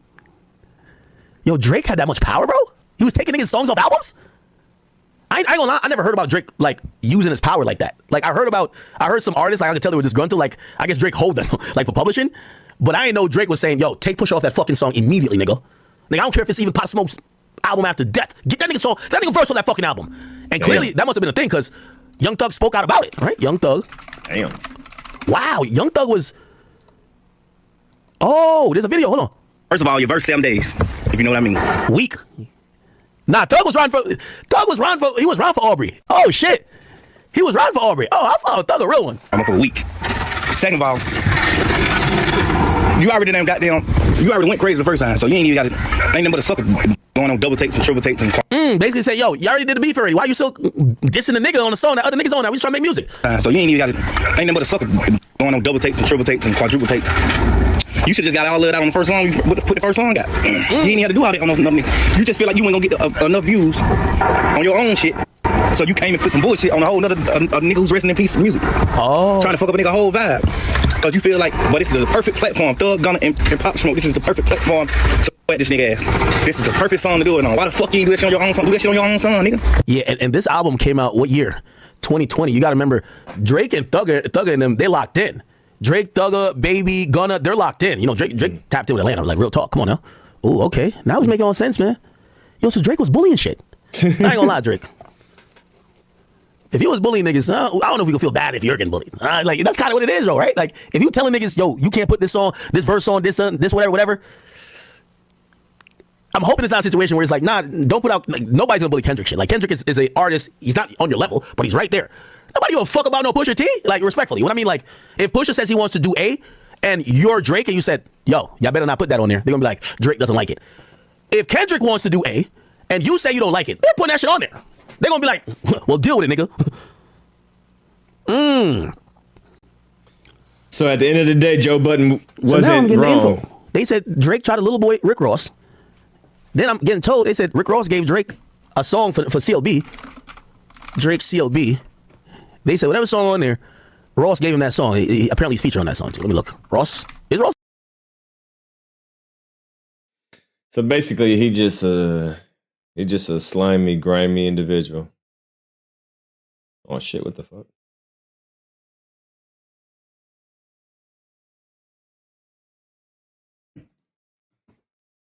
On my phone up.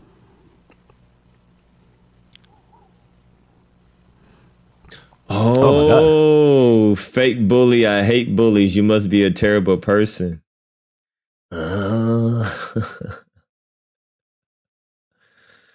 Damn, Kendrick. Yeah, you're right about that, Kiki. Fake bullies. I hate bullies. You must be a terrible person. That's literally what. God dang it. Wow. That makes sense. That makes sense. Okay, one last thing. All right, I guess I got to be a little bit normal today, right? It's like, fuck Thanksgiving, man. I'm chilling here with y'all. What's the problem? All right, never mind. I got to go show face to the family, right? That's very, very interesting.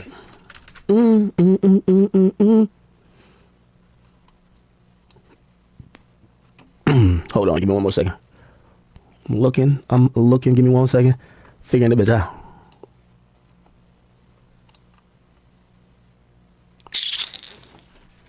Nigga, I'm tired of shit now, nigga. Yo, I'm gonna have to holler at my nigga Drake, man. This shit's getting out of fucking hand, bro. Damn. I'm gonna holler at Drake, bro. I ain't gonna hold you, bro. Yeah, right. I told y'all that fucking lawsuit was just fucking worst timing. Bruh, fuck nigga Kendrick now expected to sell 325. Bruh, look. Just off of that shit, Kendrick jumped from 291 projected to 325. Yo, Drake, you better give that nigga an invoice. Fuck with Universal, that nigga owe you some bread. The nigga was gonna sell under 300. Drake fans were like, oh, thank you. Oh man, we thought that shit was gonna sell 600K. Oh, okay, at least it's under 300. Yeah, he didn't even come close to For All the Dogs. I bet, man, Aubrey's a go. We so good. Let this nigga have this couple months. Drake drops the lawsuit, promotes the fuck out of everything Kendrick got going on, because now it's Kendrick. This nigga's now about to sell 325. God damn it. What the fuck?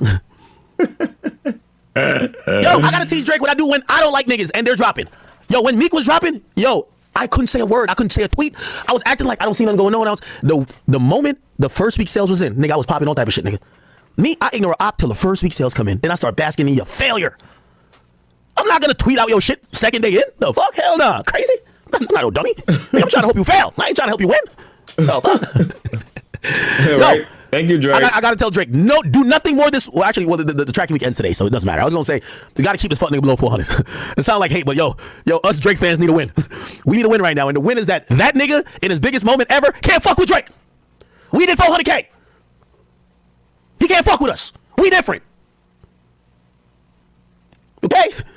He's getting a little bit close. So I'm gonna stop talking about it now.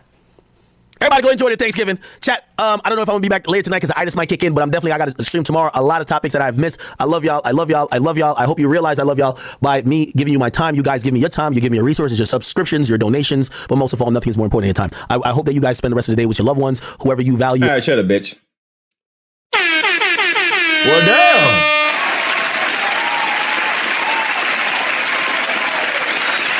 That was a lot. We pretty much got a little insight of how shady Drake is. So everything that Joe Budden was talking about. Oh, I need to go over that Joe Budden interview because it seemed like he was going in on that. Yeah, I'm definitely have to. Let me see. Is it up yet? Joe Budden interview of Drake. I think I might have to go through that. I don't know if it's out yet. Is it out? Joe Budden. New Joe Budden. Is the new Joe Budden interview out? It is? Okay, yeah. I'm gonna with a podcast. The podcast is the new Joe Budden podcast is out. All right. I'm gonna have to find it, all right, and do a reaction to that. It's on Patreon, man. Fuck Patreon. I ain't got no damn Patreon. Well, I guess I gotta wait until it's on YouTube, man. Damn Patreon. So until then, yeah, man. Akademiks gave out a lot of information, man. Pretty much validating on everybody what been saying, that Drake is really not a good person, man. He just ends up doing some slimy, sleazy stuff. If it's not business, he's trying to get your girl. He's trying to get your wife. He's just doing some snakish behavior. And once again, I think this is, I've been saying this for a while, right? It's on YouTube. Is it on YouTube? Where is it at? Well, if y'all know where it is, send it to my Instagram, okay? Send my Instagram because I'm hungry. I need to get something to eat. I am hungry. I'm starving. If y'all know where that Joe Budden podcast is on interview where I can react to it, I'll do that tomorrow, okay? Just follow me on my Instagram. Follow me on my Instagram. All right. So other than that, yeah, pretty much, I mean, Akademiks, the biggest OV hoe, pretty much confirmed that Drake is a piece of shit. Yeah. He just confirmed that Drake is a piece of shit. And hey, it is what it is, So it was a lot said that on. But yeah, I need to get that Joe Budden interview too. I need to react to that. So if y'all have it, send the link to my Instagram. I gotta go because I am starving. Appreciate y'all coming through. Salute, salute, salute. All right. I'll be back tomorrow. Appreciate y'all. Appreciate y'all coming through, man. Hit the like button on your way out. Thank y'all so much for the love, for the donations, for the people who donated, for the membership.